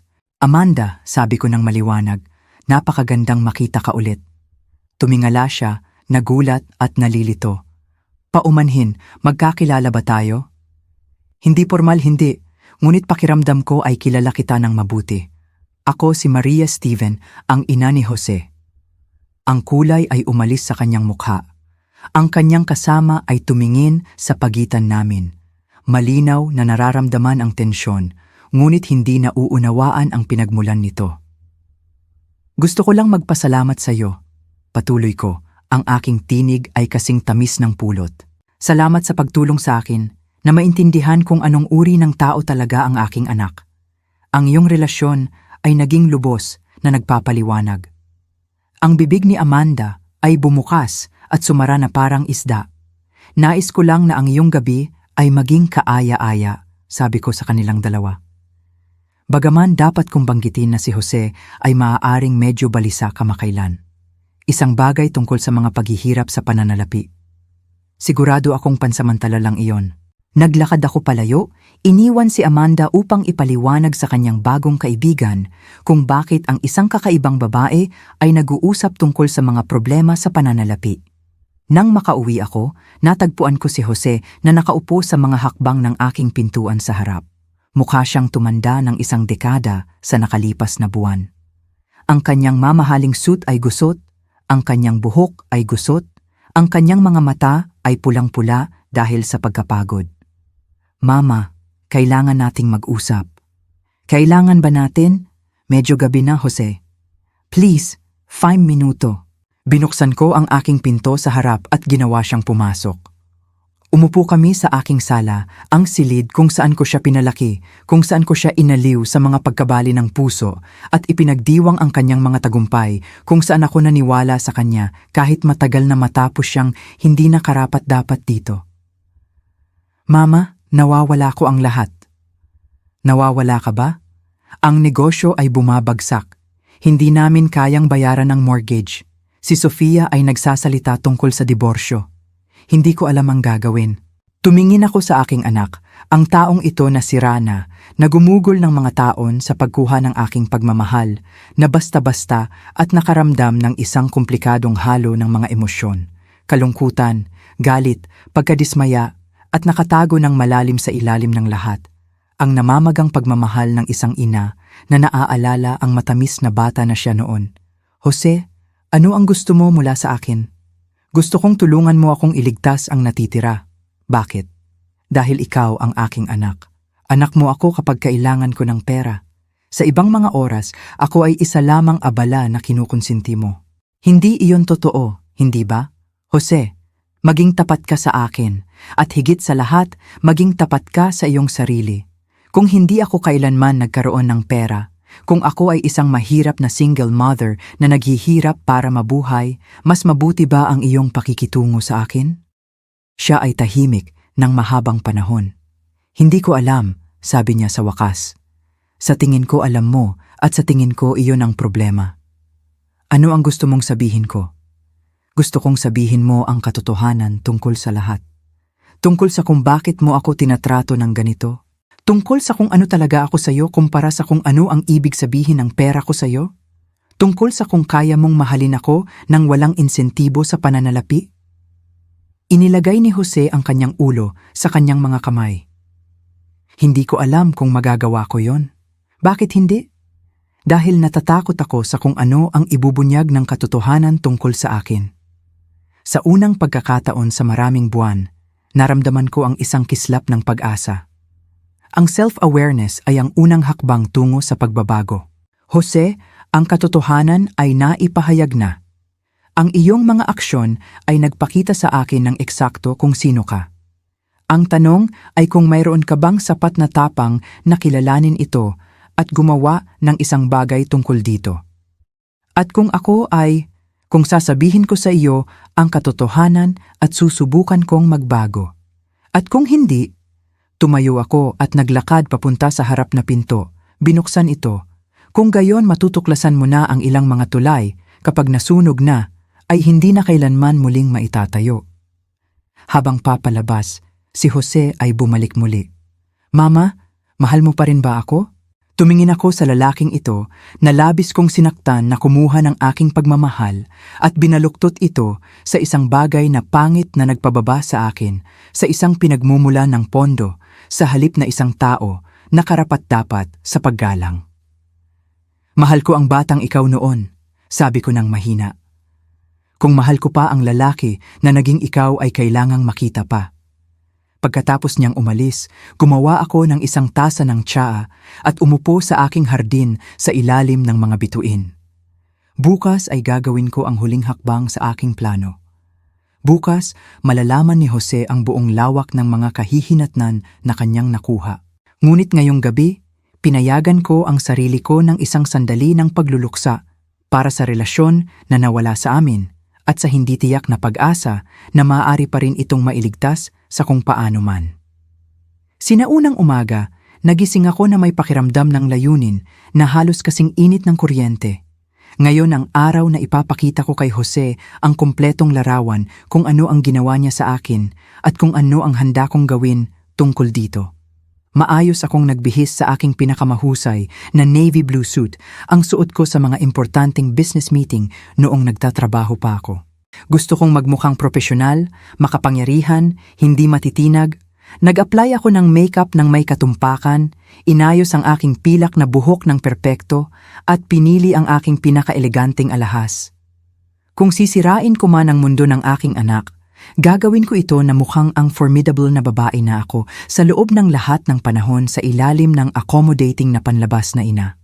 Eksaktong 10:00 ng umaga, tinawagan ko si Jose. Mama, Jose, kailangan mo at ni Sofia na pumunta sa bahay ko ngayong hapon, 2:00 sharp. Bakit? Tungkol saan ito? Tungkol sa hinaharap, pareho sa iyo at sa akin. Mama, kung ito ay tungkol sa pera, ito ay tungkol sa higit pa sa pera, Jose. Ngunit oo, pag-uusapan ang mga pananalapi. Kailangan ko bang dalhin ang aking abogado? Ngumiti ako. Dalhin ang sinumang gusto mo, ngunit Jose. Oo? Maghanda ka para makarinig ng ilang mga katotohanan na matagal mo nang iniiwasan. Eksaktong 2:00 ng hapon, dumating si Jose at Sofia. Mukha silang pupunta sa isang libing. Nakakaiba naman ay angkop sa kung ano ang malapit ko ng ilibing. Si Sofia ay malinaw na umiiyak. Ang kanyang makeup ay nagkalat sa kabila ng mga malinaw na pagtatangka na ayusin ito. Si Jose ay mukhang hindi siya nakatulog ng ilang araw. Umupo sila sa aking sofa na parang mga nasasakdal na naghihintay ng sentensya. Salamat sa pagpunta, sabi ko, nauupo sa paborito kong upuan. Naisip ko na oras na para magkaroon tayo ng isang komprehensibong pag-uusap tungkol sa ating relasyon sa pamilya. Naghanda ako ng isang presentasyon na kumpleto sa mga printed documents, larawan at isang timeline. 31 taon ng pagiging ina na nabawasan sa ebidensya ng pagtataksil. Simulan natin sa mga pangunahing kaalaman, sabi ko, binubuksan ang aking unang folder. Jose, naaalala mo ba ang sinabi mo nung tumawag ang ospital para sabihing namamatay ako? Mama, napag-usapan na natin ito. Sagutin ang tanong. Tumingin siya pababa. Sinabi ko na hindi na rin naman siya masyadong tatagal. Oo, ang iyong ina na namamatay ay itinuring na isang abala dahil mayroon kang mga reserbasyon sa hapunan. Sofia, naaalala mo ba ang iyong naipost sa Instagram noong gabing iyon? Ang mukha ni Sofia ay naging maputla. Maria, hindi ko maalala. Nagpost ka ng larawan ng iyong pagkain sa Antonios na may caption. Minsan kailangan mong tratuhin ang sarili mo sa pinakamaganda habang ang ina ng aking anak ay nakikipaglaban para sa kanyang buhay. Ipinakita ko sa kanila ang isang printout ng post. Ngunit narito ang partikular na interesante tungkol sa larawang ito. Hindi ka nag-iisa, hindi ba? Kinuha ko ang surveillance photo na kinuha ni Sarah. Jose, Sofia, at Amanda, lahat ay nagbubuhos ng baso habang ako ay nakahiga na walang malay sa isang kama ng ospital. Dinala mo ang iyong mistress sa hapunan habang ang iyong biyenan ay namamatay, sabi ko kay Sofia. At ikaw, humarap ako kay Jose, naisip mo na ito ay isang angkop na paraan upang gugulin ang gabi pagkatapos malaman na maaaring hindi ako makaligtas ngayong gabi. Ang natitira ng komprontasyon ay naganap na may surgical precision. Bawat kasinungalingan ay nalantad. Bawat manipulasyon ay naidokumento. Bawat malupit na sandali ay nakuha sa mga larawan at bank statement. Pagkatapos kong matapos, naintindihan nila ang buong lawak ng kanilang pagtataksil at ang kumpletong antas ng mga kahihinatnan na kanilang haharapin. 3 buwan pagkatapos ng aking huling komprontasyon kay Jose at Sofia, ako inabubuhay ng isang buhay na halos hindi ko na nakikilala at minamahal ang bawat minuto nito. Ang bahay ay naramdamang iba na ngayon na ito'y tunay na akin muli. Hindi lamang isang lugar kung saan ako'y umiiral sa pagitan ng pagpopondo sa mga pangarap ng ibang tao.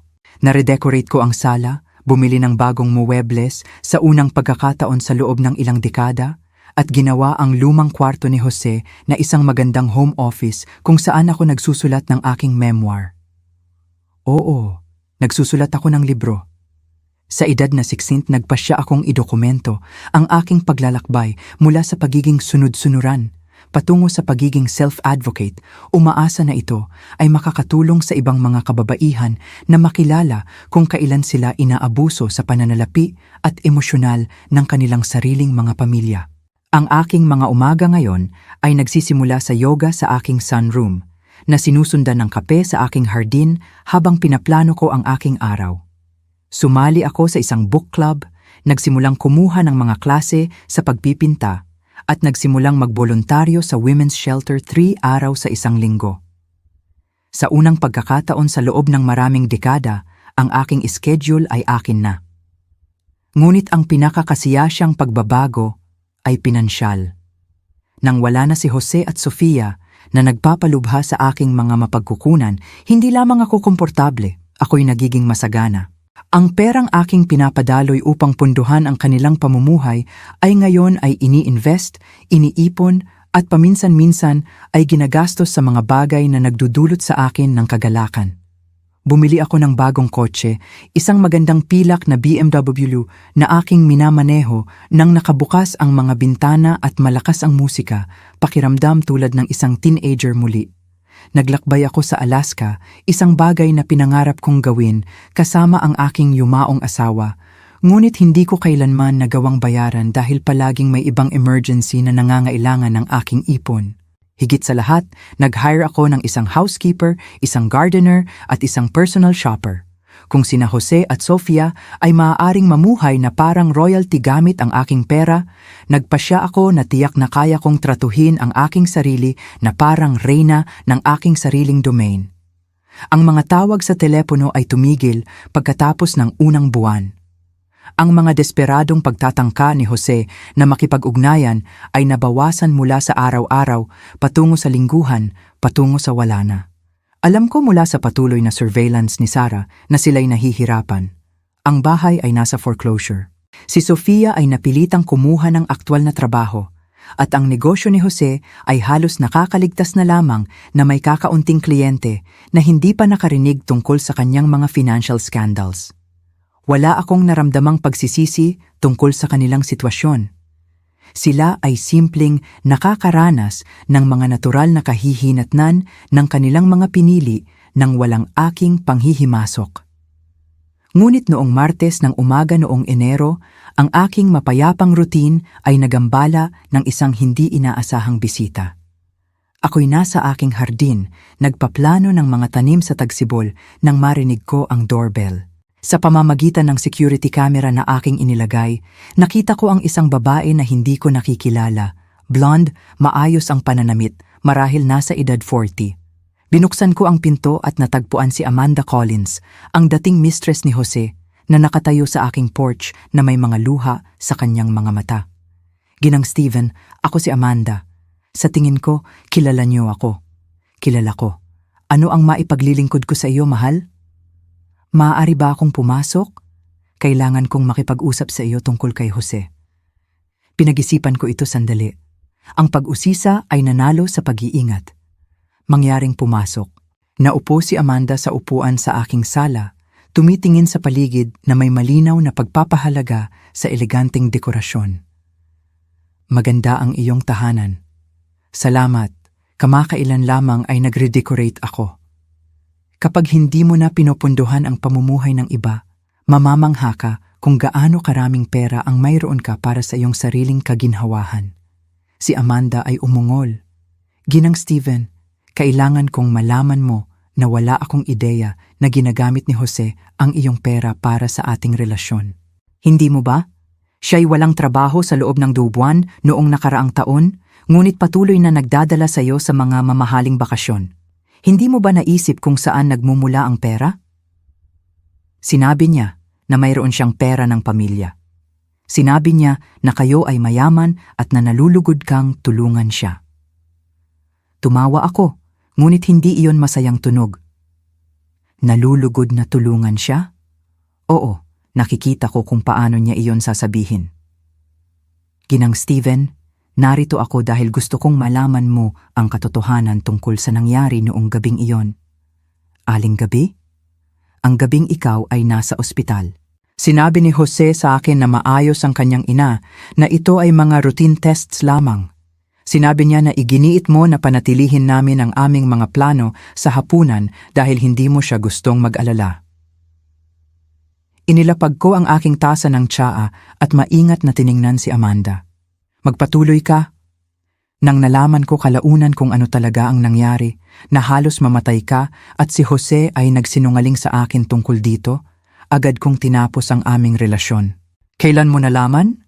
2 linggo pagkatapos, nakita ko ang isang post mula sa isa sa iyong mga kapitbahay sa Facebook tungkol sa iyong pananatili sa ospital. Kinumpronta ko si Jose at umamin siya na nagsinungaling siya.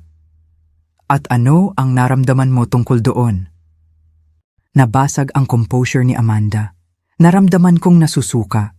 Ginang Steven, hindi ako nang-aagaw ng asawa.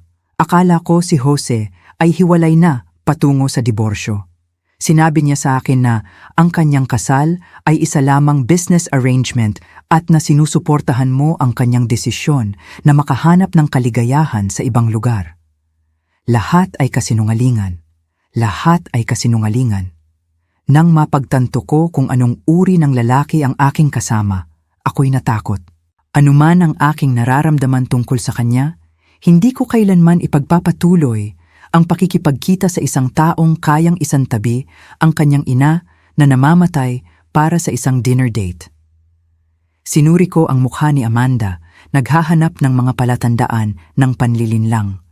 Ngunit tila siya'y tunay na nababagabag. Bakit mo ito sinasabi sa akin ngayon? Dahil si Jose ay pumunta sa akin noong nakaraang linggo. O, nagmakaawa siya sa akin na bumalik kami. Sinabi niya na ang pagkawala sa iyo at kay Sofia at sa kanyang negosyo ay nagpaunawa sa kanya na ikaw ang tanging tunay na pag-ibig na naroon niya. At ano ang sinabi mo sa kanya? Ang ekspresyon ni Amanda ay tumigas. Sinabi ko sa kanya na ang sino mang lalaki na kayang magsinungaling sa kanyang mistress tungkol sa kanyang ina na namamatay ay isang lalaki na wala akong nais na makasama. At pagkatapos ay sinabi ko sa kanya ang iba pa. Ano? Sinabi ko sa kanya na nawala niya ang pinakamahalagang bagay sa kanyang buhay, isang ina na nagmamahal sa kanya nang walang kondisyon dahil siya ay masyadong makasarili at hangal para pahalagahan ito. Nakaramdam ako ng isang hindi inaasahang init patungo sa babaeng ito na hindi sinasadyang nakatulong sa pagwasak sa aking mga ilusyon tungkol sa aking anak. Amanda, pinahahalagahan ko ang iyong pagpunta dito, ngunit bakit ito mahalaga sa iyo? Dahil gusto kong malaman mo na hindi lahat sa buhay ni Jose ay kasabwat sa kanyang pagtrato sa iyo. At dahil gusto kong malaman mo na ang iyong ginawa, ang pagputol sa kanya, ang pagpilit sa kanya na harapin ang mga kahihinatnan ay eksakto ang kailangan niya. Sa tingin mo? Alam ko, kaya si Jose ay isang spoiled na bata sa katawan ng isang lalaki. Walang sino man ang kailanman nagsabi ng hindi sa kanya. Kailanman ay nagpakita sa kanya ng mga resulta ng kanyang mga pinili. Binigyan mo siya ng pinakamalaking regalo na posible, ang pagkakataon na lumaki. At sinasamantala ba niya ang pagkakataong iyon? Si Amanda ay tahimik ng isang sandali. Hindi ko alam, siya'y tiyak na nahihirapan, ngunit kung natututo ba siya mula sa paghihirap na iyon o nagkakaawa lamang sa kanyang sarili, sa totoo lang ay hindi ko masasabi. Ano ang iyong impresyon? Ang aking impresyon ay mas nag-aalala si Jose tungkol sa pagkuha ng kanyang buhay pabalik kaysa sa pag-unawa kung bakit niya ito nawala sa unang lugar. Tumango ako. Iyan ay eksaktong tulad ng anak na alam ko. Amanda, maaari ba akong magtanong ng isang bagay? Siyempre. Sa panahon ng iyong relasyon kay Jose, nagpakita ba siya ng tunay na pagmamahal sa iyo? O ikaw ba ay higit pa sa isang pagtakas mula sa kanyang totoong buhay? Sinuri niya ang tanong ng seryoso. Sa tingin ko, ako ay isang pagtakas. Si Jose ay tila hindi kayang magkaroon ng tunay na intimacy sa kahit sino. Tinatrato niya ang mga tao na parang sila'y naroon upang pagsilbihan ang kanyang mga pangangailangan, pinansyal, emosyonal, pisikal. Hindi ko iniisip na talagang mahal niya ang kahit sino kasama na ang kanyang sarili. Iyon ay isang malungkot na paraan ng pamumuhay. Oo, ngunit Ginang Steven, hindi iyon ang iyong responsibilidad na ayusin siya. Hindi. Tumayo si Amanda upang umalis. Gusto kong malaman mo ang isang bagay pa. Ang iyong ginawa ay nangailangan ng hindi ka panipaniwalang tapang. Karamihan sa mga tao ay magpapatuloy na pagbibigyan siya sa halip na harapin ang sakit ng pagtatakda ng mga hangganan. Ito ang pinakamahirap na bagay na nagawa ko, ngunit ito ang tama. Maaaring hindi kailanman pahalagahan ni Jose ang iyong ibinigay sa kanya, ngunit ako ay nagpapahalaga. Ipinakita mo sa kanya kung ano ang tunay na lakas. Pagkatapos umalis ni Amanda, umupo ako sa aking hardin at nag-isip tungkol sa aming pag-uusap. Ito'y kakaibang nakakaaliw na malaman na hindi lahat sa orbit ni Jose ay kasabwat sa kanyang pagtrato sa akin.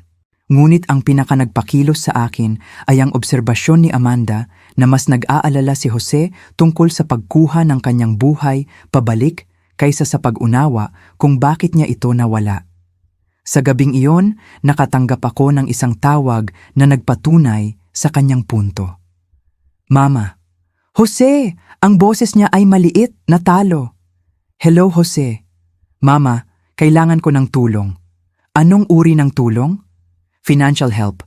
Mawawala sa amin ang bahay sa susunod na linggo kung hindi namin mababayaran ang isang installment. Nakikita ko.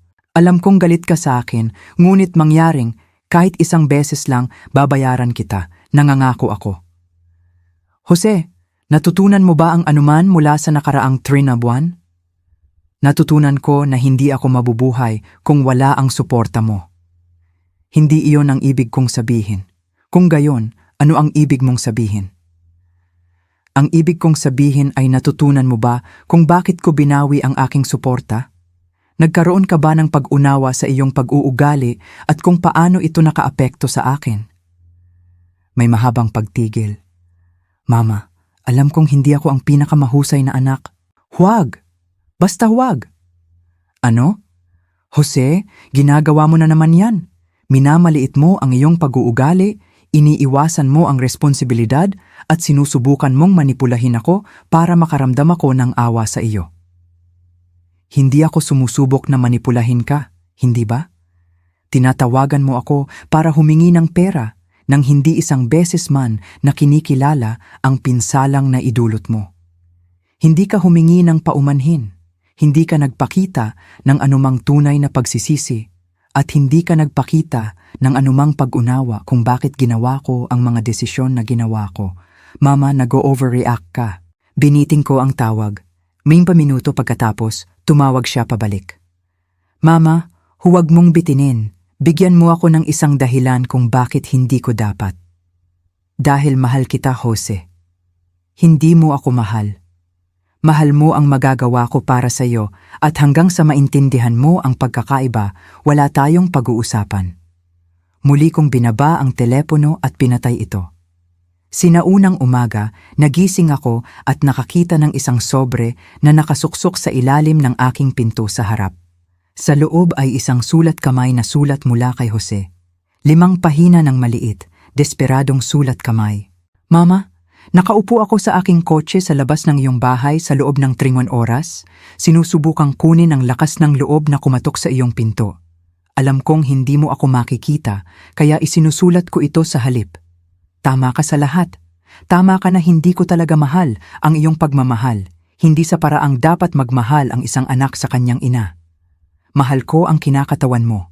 Kaligtasan, seguridad, isang taong palaging mag-aayos ng aking mga problema. Tama ka na niloloko kita sa loob ng maraming taon. Sa tuwing tumatawag ako, sa tuwing bumibisita ako, sa tuwing sinasabi kong mahal kita, palaging may agenda. Palagi akong nagtatrabaho tungo sa isang bagay. Pera, mga co-signature, mga bailout. Tama ka na isinantabi ko ang iyong mga damdamin at tinatrato ka na parang isang abala. Noong gabing ikaw ay nasa ospital, ang una kong naisip ay hindi ang pagkawala sa iyo. Ito ay tungkol sa kung paano ang iyong timing ay nakakasira sa aking mga plano. Ako ay makasarili, malupit at mapanlinlang. Gumugol ako ng mga taon sa pagsasamantala sa iyong pagmamahal habang walang ibinibigay na tunay bilang kapalit. Ginamit kita, niloko kita at tinrato kita na parang basura habang isinakripisyo mo ang lahat para sa akin. Ngunit Mama, narito ang kailangan mong malaman. Ang pagkawala sa iyo ang pinakamasamang bagay na nangyari sa akin. Hindi dahil sa pera, kahit na iyon ay mahirap. Ngunit dahil sa unang pagkakataon sa aking buhay na adulto, kailangan kong tingnan ng malinaw ang aking sarili at kinasusuklaman ko ang nakikita ko. Hindi ko alam kung kaya kong magbago. Hindi ko alam kung kaya kong maging ang anak na nararapat sa iyo. Ngunit gusto kong subukan. Hindi para makuha ang aking buhay pabalik. Hindi para ibalik ang aking pamumuhay. Kundi dahil sa wakas ay naunawaan ko ang aking nawala noong nawala ko ang iyong respeto. Hindi ako humihingi ng pera. Hindi ako humihingi ng tulong. Humihingi lang ako ng pagkakataon na patunayan na maaari akong maging isang karapat-dapat sa iyong pag-ibig. Kung bibigyan mo ako ng pagkakataong iyon, nangangako ako na paghihirapan ko ito. At kung hindi, naiintindihan ko, wala akong ginawa upang karapat-dapat sa iyong kapatawaran. Ang iyong anak, umaasa. Jose. Maria, binasa ko ang sulat ng 3 beses, naghahanap ng mga palatandaan ng manipulasyon, mga nakatagong agenda, mga kalkuladong apela sa emosyon na naging katangian ng aming relasyon sa napakatagal na panahon. Ngunit ito ay tila iba. Ito ay tila totoo. Sa unang pagkakataon sa loob ng maraming taon, kinilala ni Jose ang buong lawak ng kanyang pag-uugali nang hindi sinusubukang paliitin ito o bigyang katwiran ito.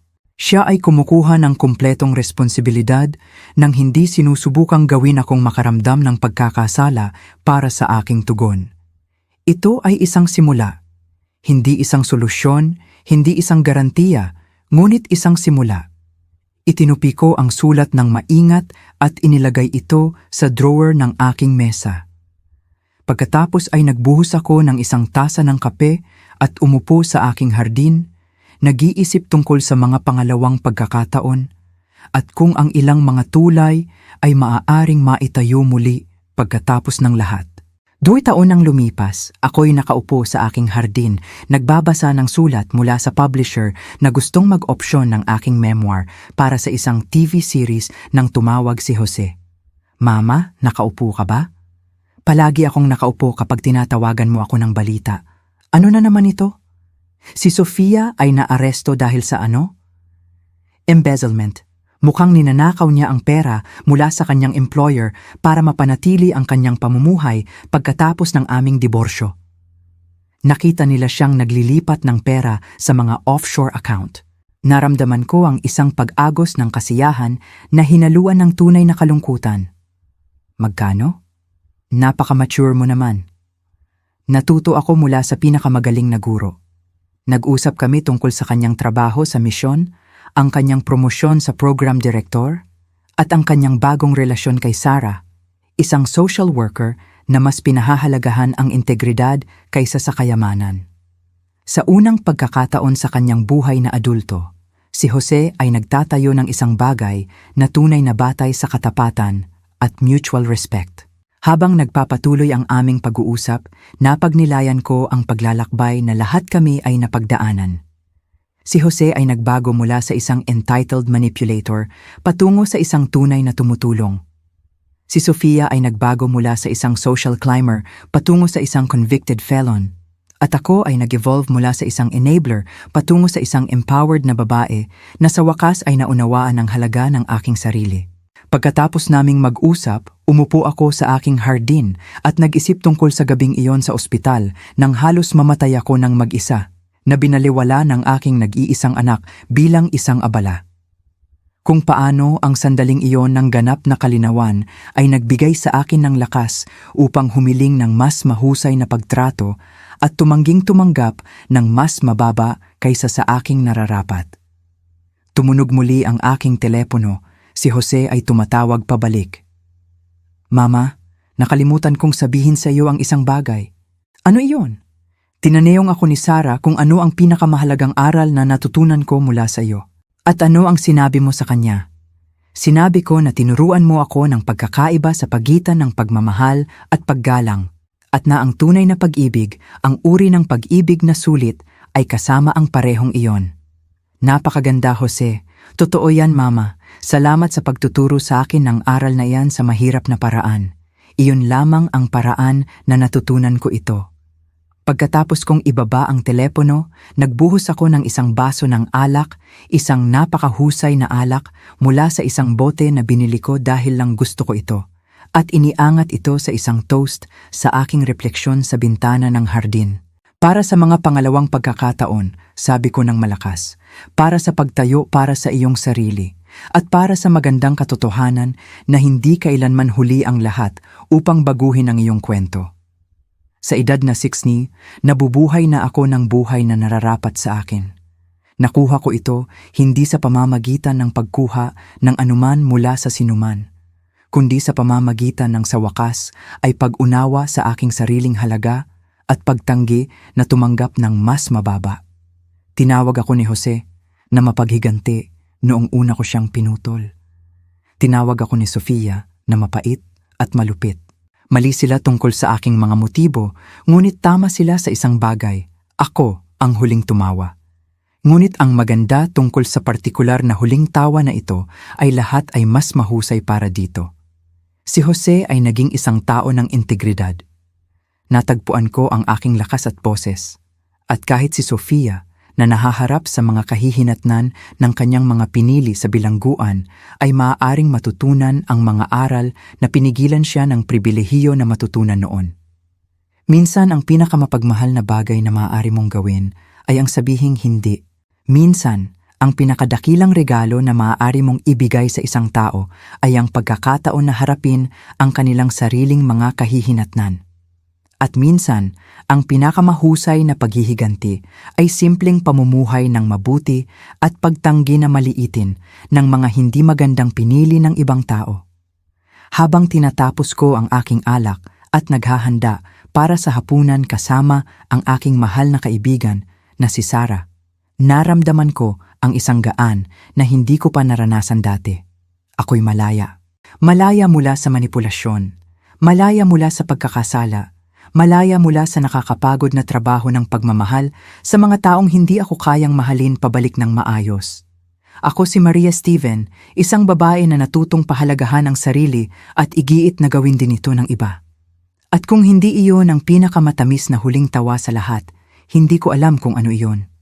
Kung ang kwento ni Maria ay tumatagos sa kanyang puso, mangyaring pindutin ang like button at ibahagi ang video na ito sa isang taong nangangailangan na alalahanin ang kanyang sariling lakas.